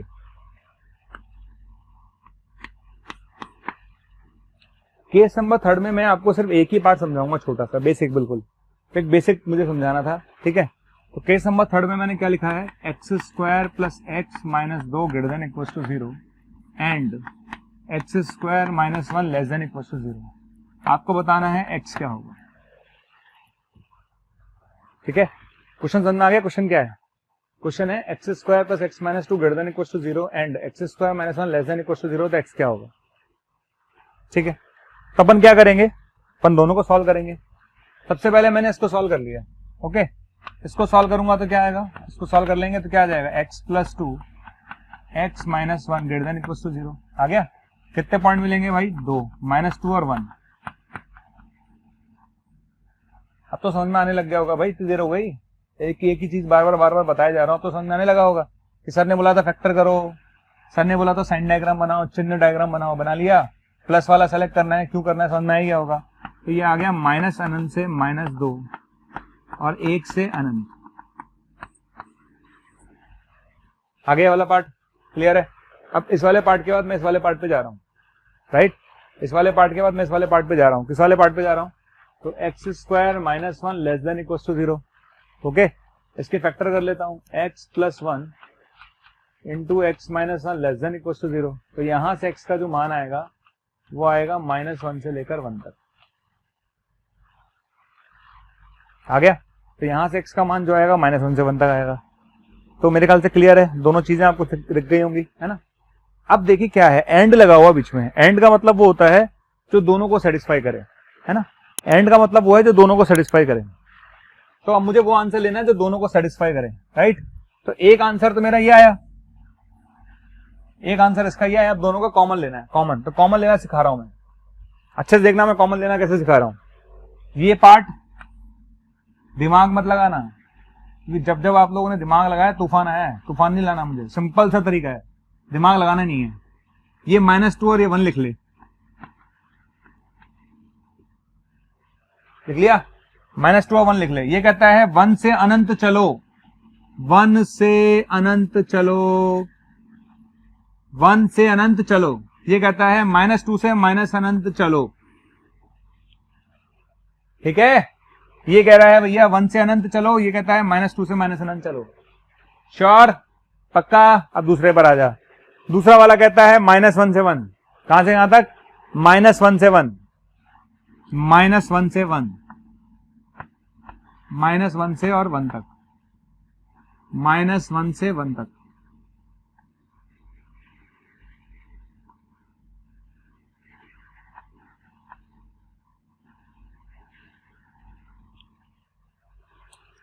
क्लियर है? समझ आ गया? -1 से लेकर और 1 तक। श्योर? जहां दोनों कलर मिलेंगे वही आंसर है। तो आपको दिख गया होगा पूरी पिक्चर में कलर सिर्फ एक जगह मिल रहा है, वो है 1 पर। केवल 1 पर कलर मिल रहा है, बाकी कहीं नहीं मिल रहा। पूरी पिक्चर में जब कलर कहीं नहीं मिल रहा 1 के अलावा, इसका मतलब क्या होगा? इसका मतलब इसका आंसर आएगा ओनली 1, केवल और केवल 1, ठीक है। बाकी कहीं मिल ही नहीं रहा। तो जब कहीं नहीं मिलेगा तो आंसर क्या होगा? जहां मिलेगा, दोनों कलर मिलेंगे वही आंसर है। अगर किसी को तकलीफ है मैं एक बार और समझा देता हूं कैसे बनाया मैंने। देखिए, ये कहता है 1 से अनंत चलो, 1 से अनंत चले। ये कहता है -2 से माइनस अनंत चलो, -2 से माइनस अनंत चले, ठीक है। दूसरा कहता है -1 से 1, दूसरा कहता है -1 से 1। तो अपन ने क्या करा? -1 से 1 चले, तो -1 से लेकर 1 तक चले, और जहां दोनों कलर मिलेंगे वही आंसर है, जहां दोनों कलर मिलेंगे वही आंसर है। तो इसका आंसर कितना होगा? 1। कितना आंसर होगा? 1।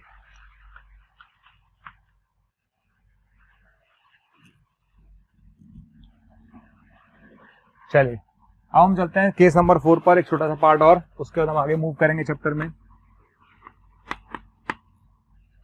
लास्ट 11th क्लास में आपने क्वाड्रेटिक पढ़ी होगी, पक्का? अच्छा, जब क्वाड्रेटिक पढ़ाई होगी तो जिसने भी क्वाड्रेटिक पढ़ाई होगी उसने बताया होगा आपको कि ये जो एक्सप्रेशन है ना, ax² + bx + c > 0 कब होगा? बताया जाता है ना, कि ax² + bx + c > 0 कब होगा? ये पॉजिटिव होगा जब a पॉजिटिव और d नेगेटिव। ओके, ये चीज पॉजिटिव कब होगी? a positive d negative. For every x belongs to r के लिए बात हो रही है, ये बात ध्यान रखना, for every x belongs to r के लिए हो रही है कि ये चीज पॉजिटिव कब होगी? जब ऐसा होगा और ऐसा होगा। और ये चीज नेगेटिव कब होगी? जब a नेगेटिव और d नेगेटिव होगा। क्लियर है?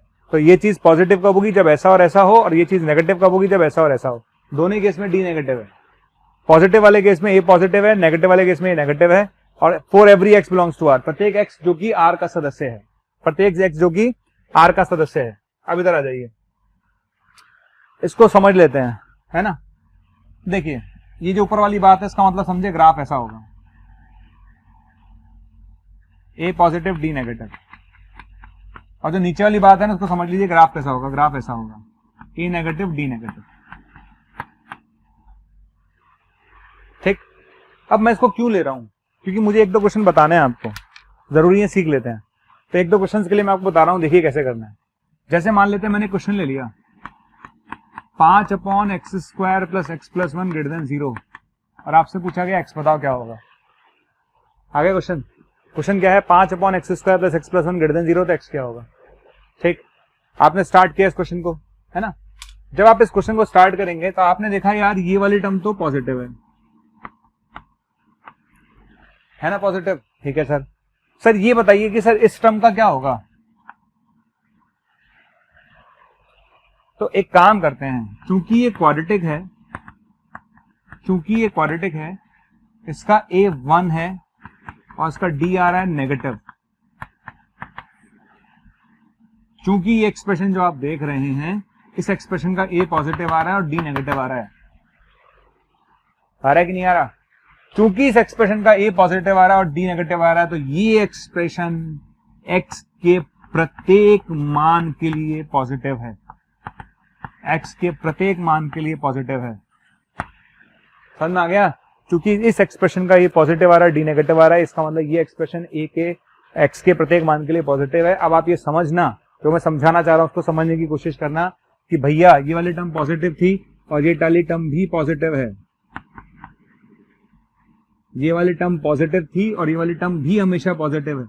तो positive upon positive is always positive. तो positive upon positive is always positive, यानी ये जो चीज आप देख रहे हैं, ये चीज आपको दिख रही है, धनात्मक बटा धनात्मक हमेशा धनात्मक ही देगा। तो ये बताइए, ये एक्सप्रेशन ट्रू कब है? ये एक्सप्रेशन हमेशा ट्रू है। क्यों ट्रू है? क्योंकि ऊपर भी पॉजिटिव है और नीचे भी पॉजिटिव है। तो इस क्वेश्चन का आंसर क्या होगा? इस क्वेश्चन का आंसर होगा x belongs to r, right?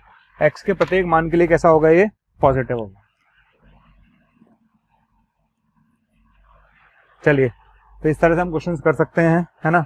इसमें मैं कुछ क्वेश्चंस आपको दे देता हूं करने के लिए, आप करते रहना घर बैठ के। ये ओवरऑल क्वेश्चंस है सारे मिक्स। ये आ गया x square plus 6x greater than 0 आ गया पहला question. Question number 2 x square minus 5x plus 6 आ गया, और x square minus 6x plus 5 less than equal to 0 दूसरा क्वेश्चन। ठीक है, तीसरा क्वेश्चन जो मुझे बहुत पसंद है, x square plus 3x plus 1 और x square plus 3x minus 3 greater than equal to 5। ये तीसरा क्वेश्चन हो गया। ओके, और चौथा question x square minus 5x plus 12 upon x square minus 4x plus 5 greater than 3। ठीक है, ये 4 क्वेश्चन अपन को करने हैं।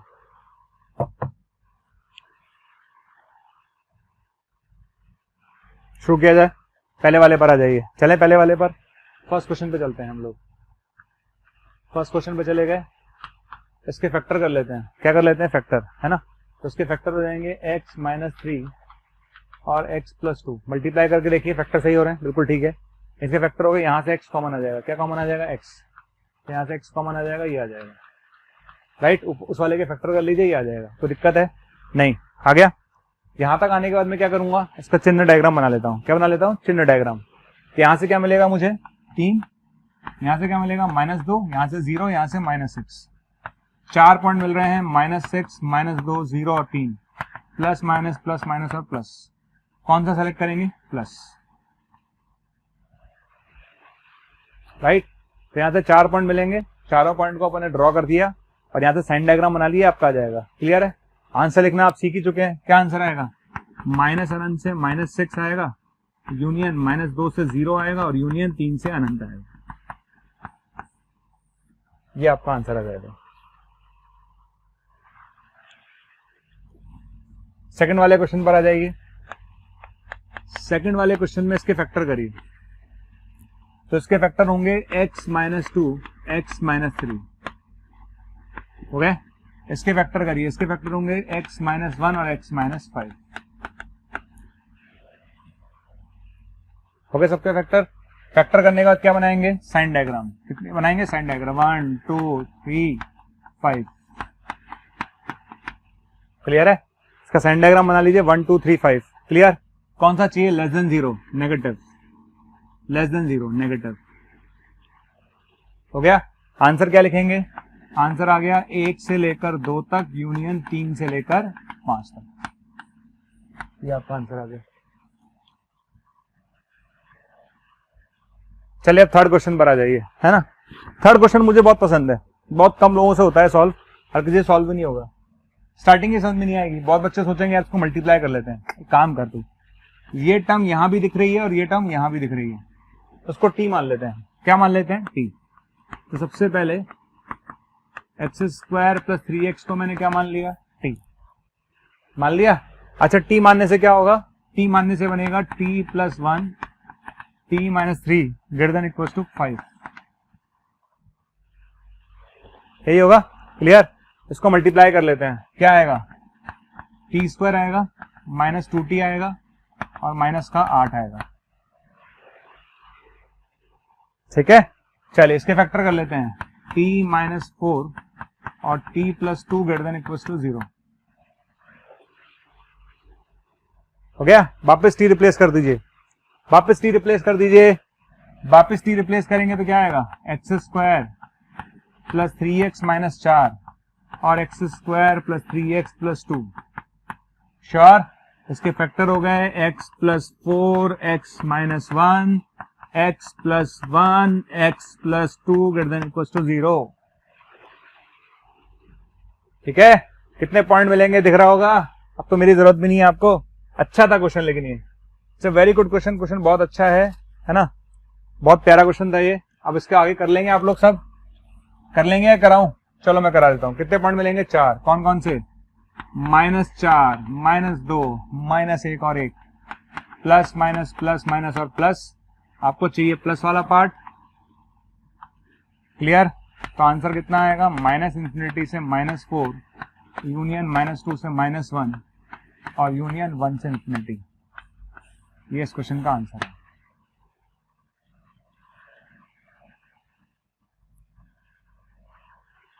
श्योर है? कर लेंगे? इस तरह से अपन क्वेश्चन सॉल्व कर सकते हैं। लास्ट वाले क्वेश्चन पर आ जाइए। लास्ट वाले क्वेश्चन में हम क्या करेंगे, देखिए सबसे पहले काम करिए, इस एक्सप्रेशन को देख लेते हैं, इसकी क्या कहानी है। भाई मैं आपसे बार बार बोल रहा हूं ना यार, नीचे वाली टर्म पॉजिटिव है तो डायरेक्ट मल्टीप्लाई कर सकते हैं। मान लो अगर ये टर्म पॉजिटिव है तो डायरेक्ट मल्टीप्लाई कर लेंगे ना, तो चेक कर लेते हैं ना। तो मैंने इसको चेक करना चालू किया, तो इसका a तो 1 है, पॉजिटिव है। ठीक है, तो इसका d निकालिए, इसका d आ रहा है 16 माइनस 20, नेगेटिव आ रहा है। ओके, तो a दिख रहा होगा पॉजिटिव है, d दिख रहा होगा नेगेटिव है। अच्छा, a पॉजिटिव है और d नेगेटिव है, इसका मतलब ये टर्म कैसी है, हमेशा पॉजिटिव है। ये टर्म हमेशा कैसी है, पॉजिटिव है। क्लियर? क्योंकि इसका a पॉजिटिव है, d नेगेटिव है, तो ये टर्म हमेशा कैसी है, पॉजिटिव है। तो डायरेक्ट मल्टीप्लाई कर सकते हैं, कर सकते हैं। तो आप इसको डायरेक्ट मल्टीप्लाई कर सकते हैं। ये टर्म हमेशा पॉजिटिव है, इसको डायरेक्ट मल्टीप्लाई कर सकते हैं। क्लियर? ये आ जाएगा 3x² minus 12x plus 15। Sure? समझ में आ गया? चूंकि ये टर्म पॉजिटिव है, डायरेक्ट मल्टीप्लाई कर सकते हैं। सबको एक तरफ ले जाइए, तो 2x² बनेगा, माइनस का 7x बनेगा, प्लस 3 बनेगा। 2x² बनेगा, माइनस का 7x बनेगा, प्लस 3 बन जाएगा। ठीक है, इसके फैक्टर कर लेना, आप सॉल्व कर लेना, आंसर आ जाएगा। मेरे को लगता नहीं किसी बच्चे को दिक्कत आने वाली है। ये लीजिए, इसके फैक्टर हो गए, हो गए फैक्टर, बस आंसर आ जाएगा। तो क्या आंसर आएगा इसका, हाफ से लेकर 3 तक। ठीक, तो ये पूरा लेक्चर, इतना सारा लेक्चर जो है ना, मैंने आपको वेदिकर मेथड समझाया है। और मेरे को पता है कि मुझे क्यों समझाना था ये, क्योंकि मैं जानता हूं कि बहुत कम बच्चे ऐसे होते हैं जिनको ये पता होता है पूरी तरह से। जब हम प्रांत के क्वेश्चंस करेंगे तो वहां पर आप फिर मुझे तकलीफ ना आ जाए। ठीक है, प्रांत के क्वेश्चन जब हम करेंगे तो फटाफट आंसर देना है कि सर ये लो, सर ये लो, फटाफट, क्योंकि ये आपको आना चाहिए। राइट? चलिए,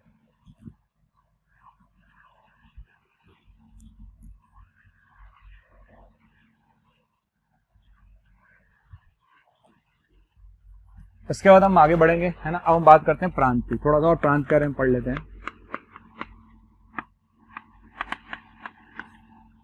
प्रांत खत्म नहीं हुआ, चलता रहेगा, बीच बीच में चलता रहेगा।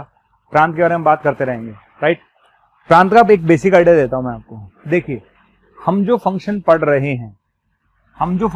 वो पढ़ रहे हैं y बराबर fx।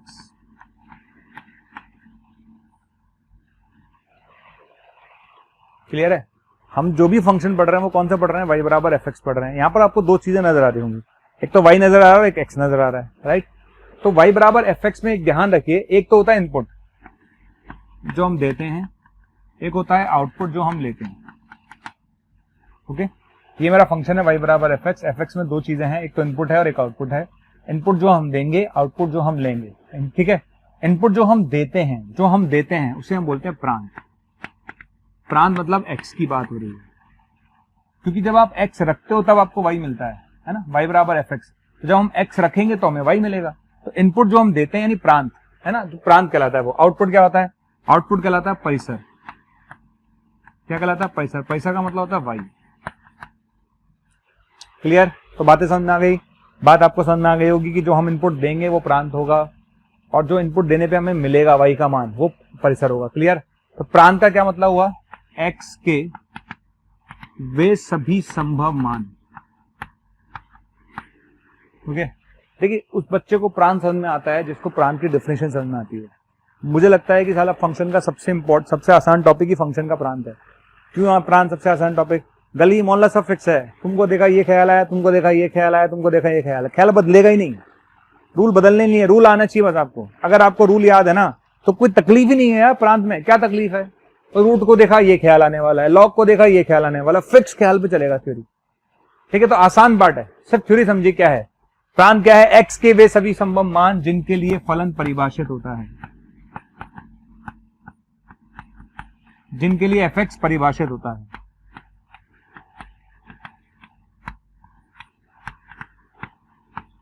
क्लियर? एक्स के वे सभी संभव मान जिनके लिए एफ एक्स परिभाषित होता है, यानी फलन परिभाषित होता है। अर्थात प्रांत में उन बिंदुओं को शामिल नहीं करते, उन बिंदुओं को शामिल नहीं करते जहां एफ एक्स अनंत कॉमा काल्पनिक कॉमा अनिर्धार्य रूप बन जाता है।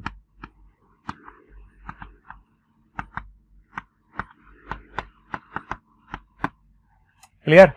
ठीक है, मैं रेश बोल रहा हूं क्योंकि मेरी राइटिंग थोड़ी खराब है।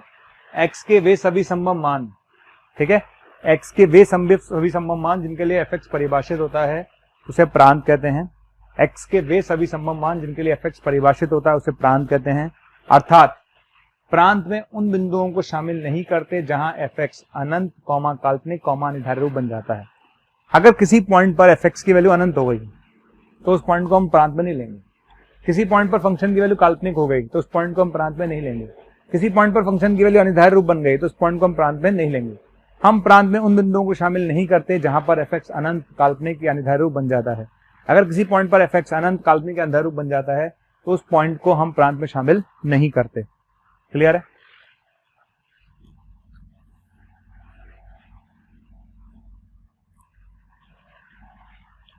अब प्रांत के कुछ रूल हैं, है ना? प्रांत के कुछ रूल हैं, तो रूल नंबर 1, प्रांत के कुछ रूल हैं तो रूल नंबर 1, पहला रूल है हर जीरो नहीं हो सकता। ओके, प्रांत का पहला रूल है हर जीरो नहीं हो सकता, ध्यान रखना आप। ठीक है, प्रांत में हम उन बिंदुओं को शामिल नहीं करेंगे जिस पर हर जीरो हो जाएगा। कॉमन सेंस की बात है, जहां नीचे वाली टर्म जीरो होगी या तो वहां पे अनंत बन रहा होगा या फिर वहां पे अनिर्धार्य रूप बन रहा होगा, और जिस पॉइंट पे अनंत या अनिर्धार्य रूप बनेगा वो प्रांत में शामिल होगा ही नहीं। तो सीधी सी बात है, पहला रूल है कि हर जीरो नहीं होना चाहिए। क्लियर है?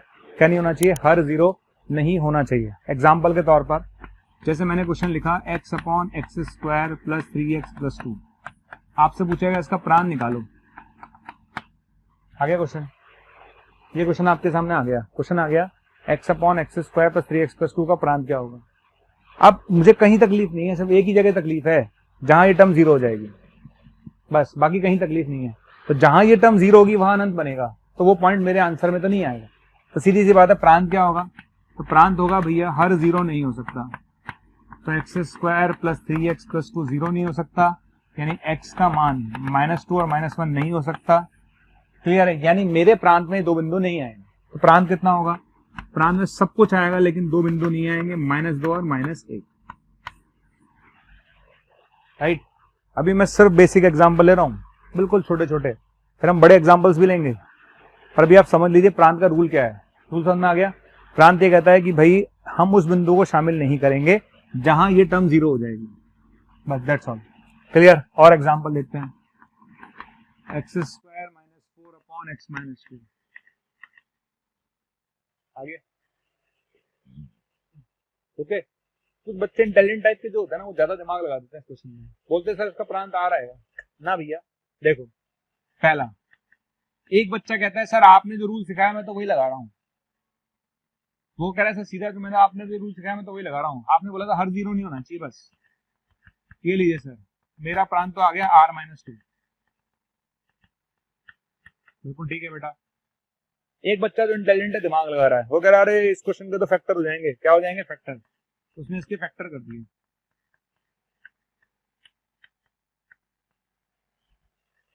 कर दिए फैक्टर।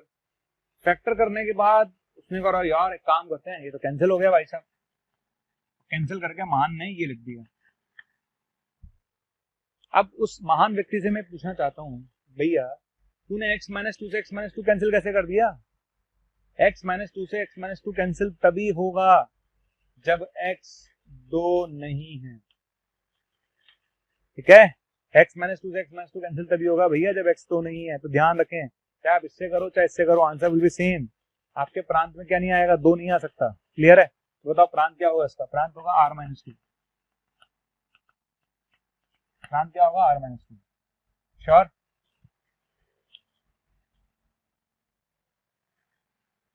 और लेते हैं एग्जांपल। जैसे क्वेश्चन आया मेरे पास 1 अपॉन x की पावर 99 प्लस 97 प्लस x। आपने पूछा प्रांत क्या होगा। आ गया ये क्वेश्चन, आ गया मेरे पास, है ना। आपने प्रांत पूछ लिया, स्टार्ट करते हैं कैसे निकालेंगे। तो इसका प्रांत निकालने के लिए सबसे पहले x कॉमन ले लेते हैं।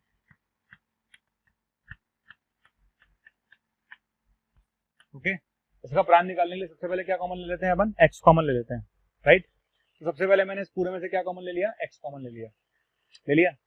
x कॉमन लेने के बाद मैंने देखा कि यार ये जो टर्म है ना, ये मैथ्स में कभी भी जीरो नहीं होगी, ये तो पॉजिटिव है भाई। x की पावर 98 प्लस x की पावर 96 टाइम्स ऑन 1 तक जितने भी टर्म्स हैं कभी नेगेटिव होंगी नहीं। और जब ये टर्म पॉजिटिव है तो जीरो होने का सवाल ही नहीं उठता। और जब नीचे वाली टर्म जीरो नहीं है तो मेरे को तकलीफ है ही नहीं ना। तकलीफ इससे है ही नहीं, तकलीफ इस पॉइंट से है। तकलीफ इससे है, तकलीफ इससे क्या है? इससे ये है कि हर जीरो नहीं हो सकता, यानी x जीरो नहीं हो सकता, तकलीफ इससे है। यानी प्रांत कितना होगा? इसका प्रांत होगा r माइनस जीरो। क्लियर? प्रांत हो जाएगा r माइनस जीरो।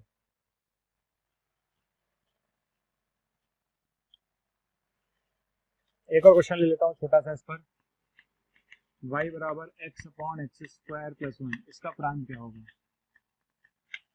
आ गया क्वेश्चन है मेरे पास, y बराबर x upon x square plus 1, इसका प्रांत क्या होगा? वापस मेरी थ्योरी वही है, हमने बोला था उस पॉइंट को इंक्लूड नहीं करते जिस पर हर जीरो हो जाता है। तो चलिए आओ हर पे चलते हैं। एक्स स्क्वायर प्लस 1 दिख रहा है? दिख रहा है। क्या एक्स स्क्वायर प्लस 1 कभी जीरो होगा? नहीं होगा। एक्स स्क्वायर प्लस 1 कभी जीरो नहीं हो सकता, लिख लीजिए। चूंकि एक्स स्क्वायर प्लस 1 कभी जीरो होगा ही नहीं, क्योंकि एक्स स्क्वायर प्लस 1 कभी जीरो होगा ही नहीं, ऐसा कोई पॉइंट ही नहीं मिलेगा जहां पर ये अनंत बन जाए। तो उसका प्रांत कितना होगा? r। कितना हो गया प्रांत? r। क्लियर? चलिए अब हम चलते हैं रूल नंबर 2 के पास। रूल नंबर 2 क्या है समझना अच्छे से, है ना। रूल नंबर 2 बहुत इंपॉर्टेंट है भाई, समझ लो अच्छे से। प्रांत का रूल नंबर 2 क्या है ना। प्रांत का रूल नंबर 2 है कि सर ये बताइए कोई एक्सप्रेशन रूट के अंदर तो क्या करेंगे। चल तुझसे पूछना चालू करता हूँ, चलो बताओ, रूट में पॉजिटिव आ सकता है? हाँ आ सकता है। रूट में जीरो आ सकता है? रूट में जीरो आ सकता है भाई, आ सकता है। रूट में पॉजिटिव आ सकता है? आ सकता है। रूट में जीरो आ सकता है? आ सकता है। रूट में नेगेटिव आ सकता है क्या? नहीं आ सकता, क्योंकि काल्पनिक बन जाएगा। क्लियर है? अगर रूट में नेगेटिव आ गया तो काल्पनिक बन जाएगा, और काल्पनिक का मतलब मेरे प्रांत में तो नहीं आएगा।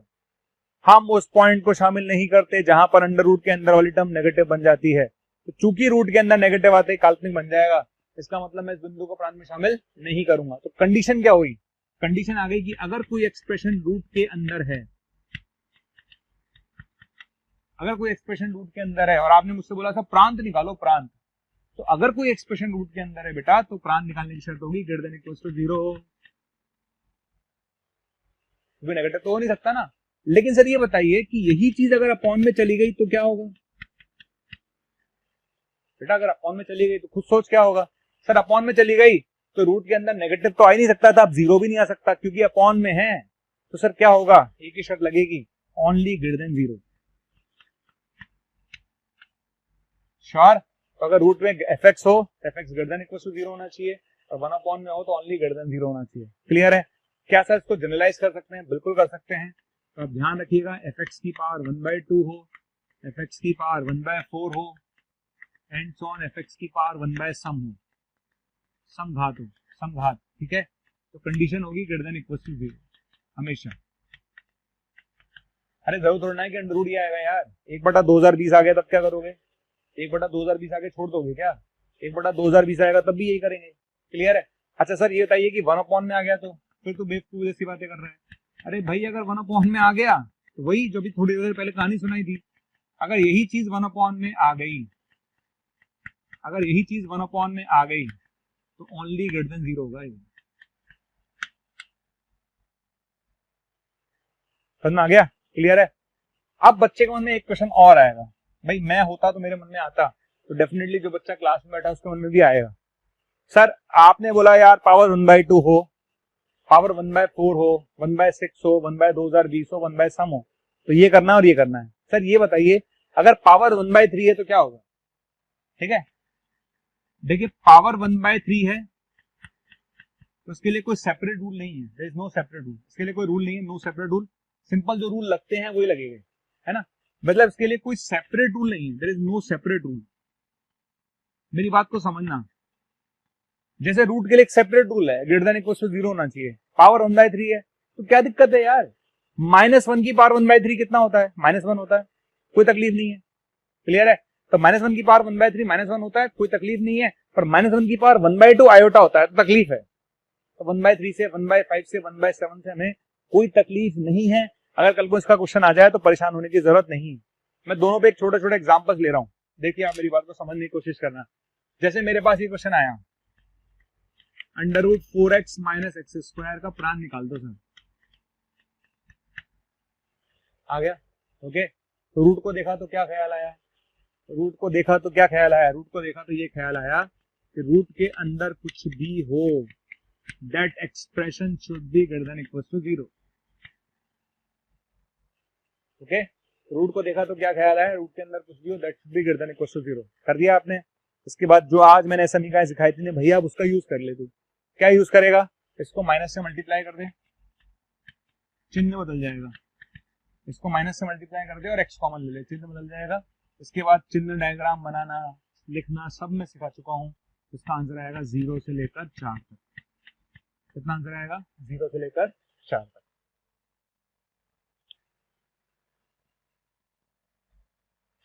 अब मान लेते हैं किसी बच्चे के दिमाग में क्वेश्चन आया, सर ये बताइए x - 1/x - 2 x - 3 की पावर 1/2019 आ गया सर। अब बताइए सर प्रांत के बारे में आपका क्या ख्याल है, आ गया। अरे भैया प्रांत के बारे में क्या ख्याल है, अरे अभी तो बोला 1/2019 है ना, 1/विषम है ना, कोई दिमाग नहीं लगाना, कोई रूल नहीं है सेपरेटली, जो रूल चलते रहते ट्रेडिशनल रूल लगाओ। क्या रूल था, ट्रेडिशनल रूल क्या था कि हर 0 नहीं हो सकता, क्या रूल था, हर 0 नहीं हो सकता, यानी x - 2 और x - 3 0 नहीं हो सकता, यानी x का मान 2 और 3 नहीं हो सकता, तो प्रांत क्या होगा r - 2 और 3, श्योर, ये आंसर आ जाएगा। तो ध्यान रखिएगा कल को ऐसा नहीं होना चाहिए कि यार सर पावर 1/2019 आ गया तो मैं क्या करूं, अरे क्या करना है, ये करना है नॉर्मल तरीके से सॉल्व कर, ठीक। हाँ पावर 1/2 है, 1/4 है, 1/6 है, तो जो थ्योरी पढ़ाई गई है वो थ्योरी तुझे अप्लाई करनी है और कुछ नहीं करना है इसके अलावा। चलिए आगे बढ़ते हैं नेक्स्ट। तो मैं कुछ क्वेश्चन दे देता हूँ आपको, ट्राई कर लीजिए सारे लोग। जैसे मान लेते हैं पहला question, √x - 1 1/√x² - 3x + 2, okay, 1/√x - mod x,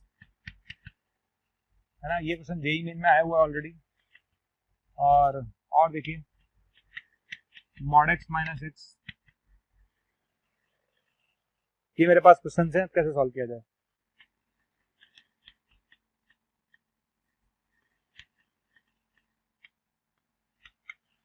okay start करते हैं, आपके पास 5 मिनट का टाइम है, सारे लोग ट्राई कर लीजिए। देखें एग्जाम्पल नंबर 1, चलिए एग्जाम्पल नंबर 1 पर आ जाइए। रूट को देखा तो क्या ख्याल आया, x - 1 greater than equal to 0, यानी x 1 से बड़ा होगा, तो प्रांत बताइए क्या हो गया, प्रांत हो गया 1 से अनंत, श्योर, ठीक है। रूट को देखा तो क्या ख्याल आया, ग्रेटर देन इक्वल टू 0, प्रांत आ गया 1 से अनंत। दूसरे वाले पर आ जाइए, दूसरे वाले में क्या करेंगे, रूट को देखा तो क्या ख्याल आया, ग्रेटर देन 0, अच्छा ग्रेटर देन 0 का ख्याल क्यों आया बेटा, क्योंकि अपॉन में है, राइट। यहां तक आने के बाद इसको मल्टीप्लाई करिए, x माइनस 1 x माइनस 2 कर लिया। क्या तुझे इसके आगे की पिक्चर समझा रखी है? यस सर समझा रखी है। तो आंसर आएगा माइनस अनंत से लेकर 1 तक और यूनियन 2 से लेकर अनंत तक।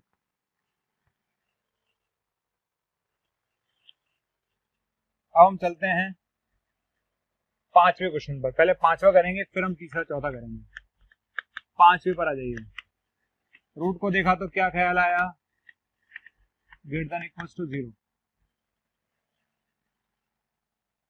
आ गया। फिर रूट को देखा तो क्या ख्याल आया? Greater than equals to 0। यहां तक आने के बाद x square plus 2x minus 2 minus से मल्टीप्लाई कर दीजिए। किससे मल्टीप्लाई कर दीजिए? माइनस से। हो गया। माइनस से मल्टीप्लाई करने के बाद भाई हम बार बार ये बोलते थे फैक्टर करेंगे फैक्टर करेंगे। अब कई बार एक सिचुएशन आती है कि बच्चे से फैक्टर नहीं हो रहे, तो ठीक है ना, क्वाड्रेटिक ही तो है। अगर क्वाड्रेटिक के फैक्टर नहीं हो तो श्रीधराचार्य लगा ले। क्या लगा ले? श्रीधराचार्य लगा ले। तो उसके फैक्टर करने के लिए श्रीधराचार्य लगा लेते हैं अपन लोग। क्या लगा लेते हैं? श्रीधराचार्य लगा लेते हैं। लगा लें तो उसमें श्रीधराचार्य लगा लिया तो कितना आएगा? -2 प्लस माइनस 4 प्लस 4 8। कितना आ जाएगा ये? 12 2√3 डिवाइड बाई 2। तो यहां से x के दो मान आएंगे, -1 प्लस माइनस √3। क्लियर है? सारे बच्चे आराम से श्रीधराचार्य लगा लो यार, क्या दिक्कत आ रही है? तो श्रीधराचार्य लगाने में क्या दिक्कत है? लगा लो श्रीधराचार्य। तो यहाँ से 2 पॉइंट आएंगे। कौन कौन से 2 पॉइंट आएंगे? -1 माइनस √3 और -1 प्लस √3। श्योर? तो ये आपका आंसर आ जाएगा माइनस वाला, और आपका आंसर आएगा -1 माइनस √3 से लेकर -1 प्लस √3 तक। ठीक, ये क्वेश्चन मैंने इसलिए ले लिया क्योंकि कई बार क्या होगा, जैसे क्वेश्चन आएगा बच्चा ये करेगा ये कर लेगा, यहाँ जाके भाई साहब उसकी हालत खराब है। वो कभी अपने आप को देख रहा है, कभी पड़ोसी को देख रहा है, कभी किसी और को देख रहा है। अरे दिमाग लगा ले भाई, फैक्टर कर ले इसके, श्रीधराचार्य लगा ले। श्रीधराचार्य में कहाँ तकलीफ आ रही है? तो श्रीधराचार्य लगा ले, आंसर आ जाएगा, सिंपल। ठीक, अब जो बाकी 2 क्वेश्चन है वो आप देखिएगा ढंग से, क्योंकि दोनों ग्राफिकल हैं तो वो आने आपको जरूरी है ना।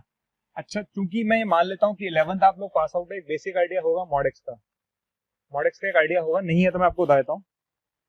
ओके, देखिए मॉडेक्स का ग्राफ सबको आता है और आना चाहिए, नहीं आएगा तो भी मैं अभी आपको समझाऊंगा थोड़ी देर बाद। ये मॉडेक्स का ग्राफ है। किसका ग्राफ है? ये मॉडेक्स का, राइट है, ठीक है। अच्छा, ये जो लाइन देख रहे हैं ना, ये y बराबर x होती है, और ये जो लाइन आप देख रहे हैं तो ये y बराबर -x होती है। ये लाइन y बराबर x होती है, y बराबर -x होती है, राइट। अब मैं गया पहले वाले क्वेश्चन के पास, मैं फर्स्ट क्वेश्चन के पास गया। मैंने क्या बोला? रूट को देखा तो क्या ख्याल आया? ग्रेटर देन 0 आ गया। भाई रूट को देखा तो क्या ख्याल आया? Greater than 0। तो यहां से मेरे पास आ गया x बड़ा है मॉड x से, x बड़ा है मॉड x से। आगे यहां तक x बड़ा है मॉड x से। अब मैं क्या करूंगा? दोनों के ग्राफ बना लूंगा। बना लिए। तो मैंने क्या करा? ये तो मॉड x का ग्राफ बना लिया, बन गया, ठीक है। अब मैं बनाऊंगा x का ग्राफ। किसका? x का, ठीक है। x का ग्राफ बना रहा हूं, ये रहा x का ग्राफ।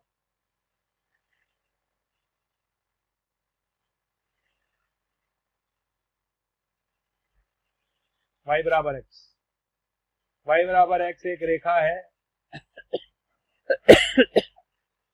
ये ग्राफ बन गया आपका, y बराबर बन गया ग्राफ। कोई तकलीफ? कोई तकलीफ तो है नहीं ना, ग्राफ बन गया। ये मॉड x का ग्राफ था, ये y बराबर x का ग्राफ है। तो सर अब बताइए क्या होगा, तो देख लेते हैं, है ना। अब देखो ये वाला जो पार्ट आप देख रहे हो ना, ये वाला यहां से लेकर यहां तक का पार्ट दिख रहा है सबको। इस वाले पार्ट में आपको दिख रहा होगा कि दोनों बराबर है ना। तो x greater than equals to 0 पर मॉड x और x तो बराबर है। ये मैं नहीं कह रहा हूं, आपके सामने ग्राफ कह रहा है। ओके, आपको दिख रहा होगा कि ये वाला जो पोर्शन है इस वाले ग्राफ में, यही मॉड x और यही x है, दोनों बराबर है। क्लियर? आप इधर आ जाइए, इधर आओ बच्चों, इधर आओ, ठीक है। इस वाले पार्ट पर आ जाते हैं। इस वाले पार्ट में क्या होगा? इस वाले पार्ट में आपको दिख रहा होगा, आपको दिखना चाहिए, आपको दिख रहा होगा कि मॉड x ऊपर है, x नीचे है। मॉड x ऊपर है और x नीचे है। क्लियर है? लिख दूं? मॉड x ऊपर और x नीचे है। तो लेस देन 0 पर आपको दिख रहा होगा कि मॉड x बड़ा है x से। Picture clear? इस वाले पार्ट में देखेंगे तो मॉड x और x बराबर हैं। इस वाले पार्ट में देखेंगे तो मॉड x बड़ा है और x छोटा है, यानी मॉड x ऊपर है, x नीचे है। तो लेस देन 0 पर मॉड x x से बड़ा है। क्लियर? तो आपको एक बात तो समझ में आ गई होगी, या तो मॉड एक्स एक्स के बराबर होगा या मॉड एक्स एक्स से बड़ा होगा। मॉड एक्स कभी एक्स से छोटा नहीं होगा, यानी एक्स कभी मॉड एक्स से बड़ा नहीं हो सकता। फाई आंसर है इसका, पॉसिबल ही नहीं है, ये कभी संभव ही नहीं है। एक्स मॉड एक्स से बड़ा कभी हो नहीं सकता, फाई आंसर है इसका। क्लियर। अब सेकंड वाले पर आ जाइए। अगर मैं सेकंड वाले की बात करूं तो क्या होगा, mod x minus x greater than equal to 0 आ गया। तो यहां से कितना आ जाएगा, यहां से आ जाएगा mod x greater than equal to x, और ये हमेशा ट्रू है, हमेशा ट्रू है, हमेशा। कैसे, क्या मॉड एक्स एक्स से बड़ा हो सकता है? बिल्कुल हो सकता है। ये लीजिए सर, मॉड एक्स एक्स से बड़ा क्यों नहीं हो सकता? बिल्कुल हो सकता है। क्लियर। क्या मॉड एक्स एक्स के बराबर हो सकता है? बिल्कुल हो सकता है। कब हो सकता है सर? ये लीजिए, एक्स के बराबर होगा जब ये है, ग्रेटर देन एक्स होगा जब ये है, यानी ये एक्सप्रेशन हमेशा हमेशा हमेशा ट्रू है। और अगर ये एक्सप्रेशन हमेशा ट्रू है तो उसका आंसर कितना आएगा? आर। कितना आंसर आएगा? आर। ठीक है, तो इस क्वेश्चन का आंसर हम क्या टिक करेंगे? इस क्वेश्चन का आंसर टिक करेंगे हम आर।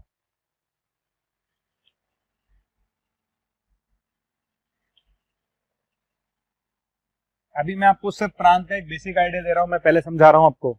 अभी हमने प्रांत को हम बहुत डिटेल में देखेंगे, क्वेश्चंस बहुत देखेंगे, पर अभी हम एक सिर्फ बेसिक आइडिया ले रहे हैं। ओके, अब हम चलते हैं रूल नंबर 3 पर। हम चलते हैं रूल नंबर 3 पर। प्रांत का रूल नंबर 3 क्या है? देखिए, प्रांत का रूल नंबर 3 ये है कि मेरे पास अगर दो या दो से ज्यादा फलन है, दो या दो से ज्यादा फलन है, तो जो थ्योरी 2 के लिए बता रहा हूं वही 3 के लिए, 4 के लिए, 6 के लिए, 5 के लिए, सबके लिए लगेगी। तो जैसे मान लेते हैं दो फलन है एफ एक्स, तो मान लेते हैं एफ एक्स का प्रांत d1 है। ओके, ठीक है सर। जी एक्स का प्रांत d2 है। ओके सर, मैं दो की थ्योरी समझा रहा हूँ, जो 2 के लिए एप्लीकेबल है, 3 के लिए, 4 के लिए, सबके लिए एप्लीकेबल है। तो अगर एक फंक्शन का प्रांत d1 है, दूसरे वाले फंक्शन का प्रांत d2 है, तो अगर आपसे पूछा जाए कि बताइए एफ एक्स प्लस माइनस जी एक्स का प्रांत क्या होगा, उसका प्रांत होगा d1 इंटरसेक्शन d2।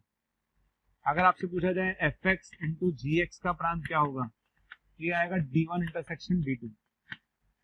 ओके, अगर आपसे पूछा जाए एफ एक्स अपॉन जी एक्स का प्रांत क्या होगा, तो ये आएगा d1 intersection d2 minus minus, इन दोनों में तो इंटरसेक्शन है, कॉमन सिंपल, पहले का निकालो दूसरे निकालो कॉमन ले लो, पहले का निकालो दूसरे निकालो कॉमन ले लो। इसमें क्या होगा, d1 इंटरसेक्शन d2 माइनस वह बिंदु जहां gx 0 हो जाएगा उसको आंसर में से घटा देना। ठीक है, वह बिंदु जहां पर gx 0 हो जाएगा। क्लियर है? तो सब कुछ सेम है। आपसे पूछा गया इसका d1 इंटरसेक्शन d2, आपसे पूछा गया इसका d1 इंटरसेक्शन d2, आपसे पूछा गया इसका क्या होगा, d1 इंटरसेक्शन d2 माइनस वह पॉइंट जहां पर gx 0 हो जाएगा। जिस पॉइंट पर gx 0 हो जाएगा ना, उस पॉइंट को मैं हटा दूंगा, प्रांत आ जाएगा। क्लियर है? श्योर है? कोई तकलीफ नहीं? यहाँ तो कोई तकलीफ तो नहीं है किसी भी तरह की? चलिए आगे बढ़े, तो कुछ क्वेश्चन करते हैं। पहला क्वेश्चन लिखिए, बिल्कुल x root x minus 1 plus root 6 minus x. आपसे पूछा गया इसका प्रांत क्या होगा। Okay, root x minus 1 plus root 6 minus x का प्रांत क्या होगा। तो मैं क्या करूंगा, पहले वाले का प्रांत निकालूंगा, दूसरे वाले का प्रांत निकालूंगा, लास्ट में क्या ले लूंगा, कॉमन। पहले का प्रांत, दूसरे का प्रांत, लास्ट में क्या ले लेंगे, कॉमन। चलिए आइए, तो सबसे पहले मैंने क्या किया, इसका प्रांत निकाला, x minus 1 greater than equal to 0। इस वाले का निकालिए, इसका क्या आएगा, 6 minus x greater than equal to 0। Clear है भाई? रूट को देखा तो क्या ख्याल आया, रूट को देखा तो क्या ख्याल आया। तो यहाँ से आ जाएगा x बड़ा है 1 से, यहाँ से आ जाएगा x छोटा है 6 से। आ गया? क्लियर? कॉमन निकालना सिखाया था कि नहीं सिखाया था? सिखाया था ना। ये कह रहा है कि भैया 1 से बड़ा ये होता है 6 से छोटा। क्लियर? ये कह रहा है 1 से बड़ा, ये कह रहा है 1 से बड़ा, बिल्कुल ठीक है। और दूसरा कह रहा है 6 से छोटा, 6 से छोटा। समझ में आ गया? तो ये कहता है 1 से बड़ा, ये कहता है 6 से छोटा, यानी कॉमन कितना हुआ, इसमें कॉमन आएगा 1 से लेकर 6 तक। कितना आएगा, 1 से लेकर 6।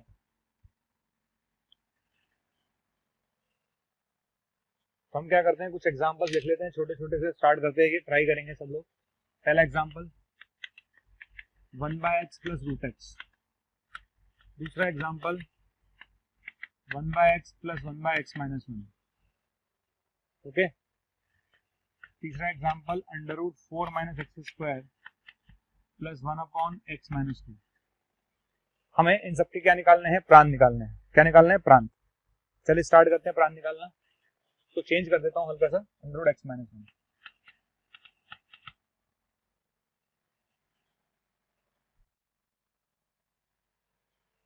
चलिए पहले वाले पे चले, पहले वाले का प्रांत निकाल लेते हैं। कुछ नहीं करना, पहले का प्रांत दूसरे का प्रांत कॉमन, पहले का प्रांत दूसरे का प्रांत कॉमन, तो पहले वाले पर आ जाइए। आगे पहला वाला क्या कहता है, हर जीरो नहीं होना चाहिए। क्या नहीं होना चाहिए, हर जीरो नहीं होना चाहिए। तो उसका प्रांत हो गया एक्स जीरो नहीं हो सकता। ठीक है सरकार, ये कह रहा है हर जीरो नहीं होना चाहिए, इसका हो गया नॉट इक्वल टू जीरो। इधर आ जाइए, रूट को देखा तो क्या ख्याल आया, greater than equal to zero.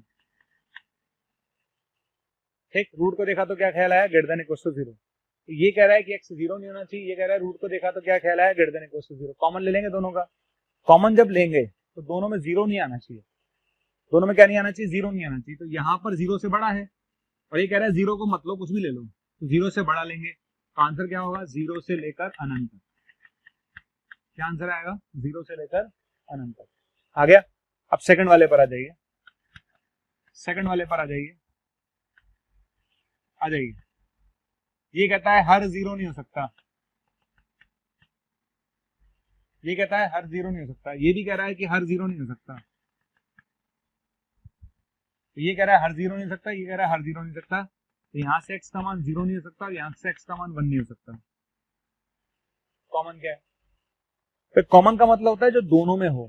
तो इसके पास जीरो नहीं है, उसके पास 1 नहीं है। क्लियर है, तो ना तो मैं जीरो ले सकता हूँ क्योंकि इसके पास जीरो नहीं है, ना मैं 1 ले सकता हूँ क्योंकि उसके पास 1 नहीं है। तो हमें आंसर क्या मिलेगा, हमें आंसर मिलेगा r माइनस 0,1।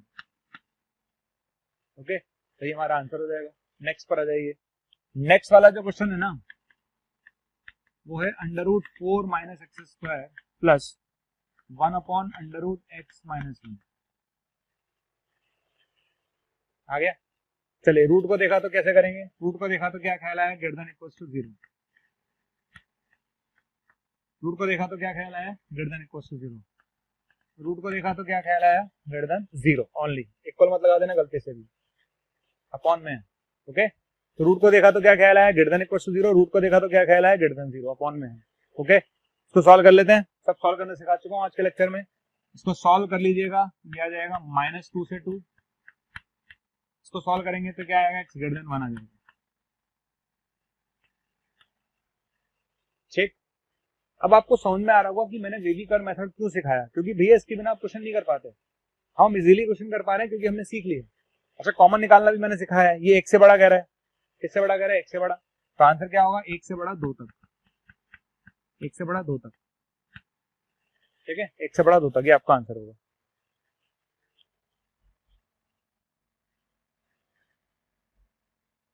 और देखिए question, x minus 2 upon x minus 3, इसका प्रांत क्या होगा, under root x minus 2 upon under root x minus 3, इसका प्रांत क्या होगा।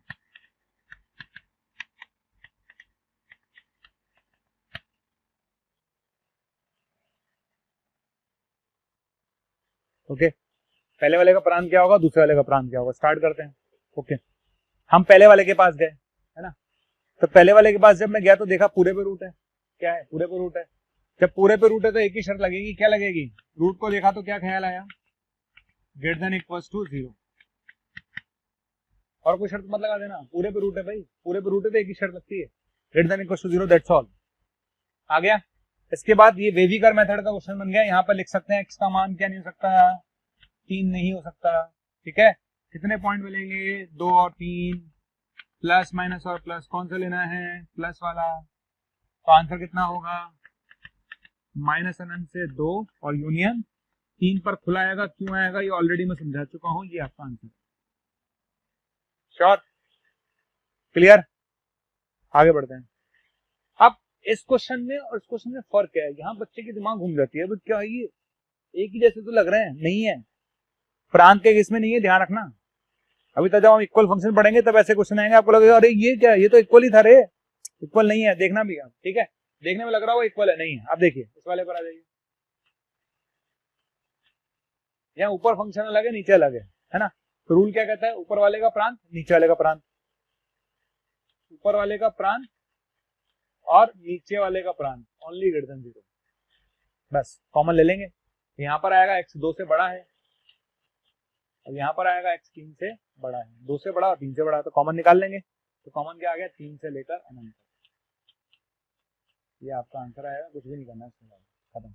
ओके, फिर जो क्वेश्चन है ना ये बहुत बढ़िया है, क्योंकि ये डिफरेंस बता रहा है कि पूरे पे रूट है तो क्या हो रहा है और दोनों पे अलग अलग रूट है तो क्या हो रहा है।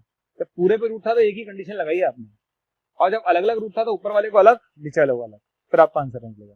अब मैं आपको कुछ क्वेश्चन दे देता हूँ, ये क्वेश्चन आप ट्राई करिएगा, है ना, और मुझे इसके आंसर दीजिएगा आप लोग क्या आंसर आएंगे। पहला क्वेश्चन ट्राई करें sir, x square plus x plus 1 under root x minus 2 upon x plus 2, इसका प्राण निकालिए सारे बच्चे इसका प्राण निकालेंगे। दूसरा क्वेश्चन है x minus 2 upon 1 plus x plus under root 1 minus x upon 1 plus x, इसका प्राण निकालिए। ओके, इन दोनों क्वेश्चंस के प्राण निकालने हैं सारे बच्चों को। इसके अलावा 1 माइनस 1 बाय मॉड एक्स, इसका प्राण निकालिए। 1 माइनस मॉड एक्स, इसका प्राण निकालिए। स्टार्ट करें। तो पहले वाले के पास चलता हूं, मैं फर्स्ट वाले के पास चला गया, मैं फर्स्ट वाले के पास जा रहा हूँ, है। अच्छा, अब मैं फर्स्ट वाले के पास जब जाऊंगा ना तो आपने मुझसे पूछा इसका प्राण निकालो। अब यहाँ पर एक चीज समझना, दो फंक्शन मल्टीप्लाई हो रहे हैं, एक फंक्शन ये पूरा है और एक फंक्शन ये पूरा है, दो फंक्शंस मल्टीप्लाई हो रहे हैं, राइट। यहाँ पर क्या हो रहा है, यहाँ पर दो फंक्शंस मल्टीप्लाई हो रहे हैं, ठीक। अब जब भी दो फंक्शंस मल्टीप्लाई होते हैं तो मैंने बोला था पहले वाले का प्राण निकालेंगे, दूसरे वाले का प्राण निकालेंगे।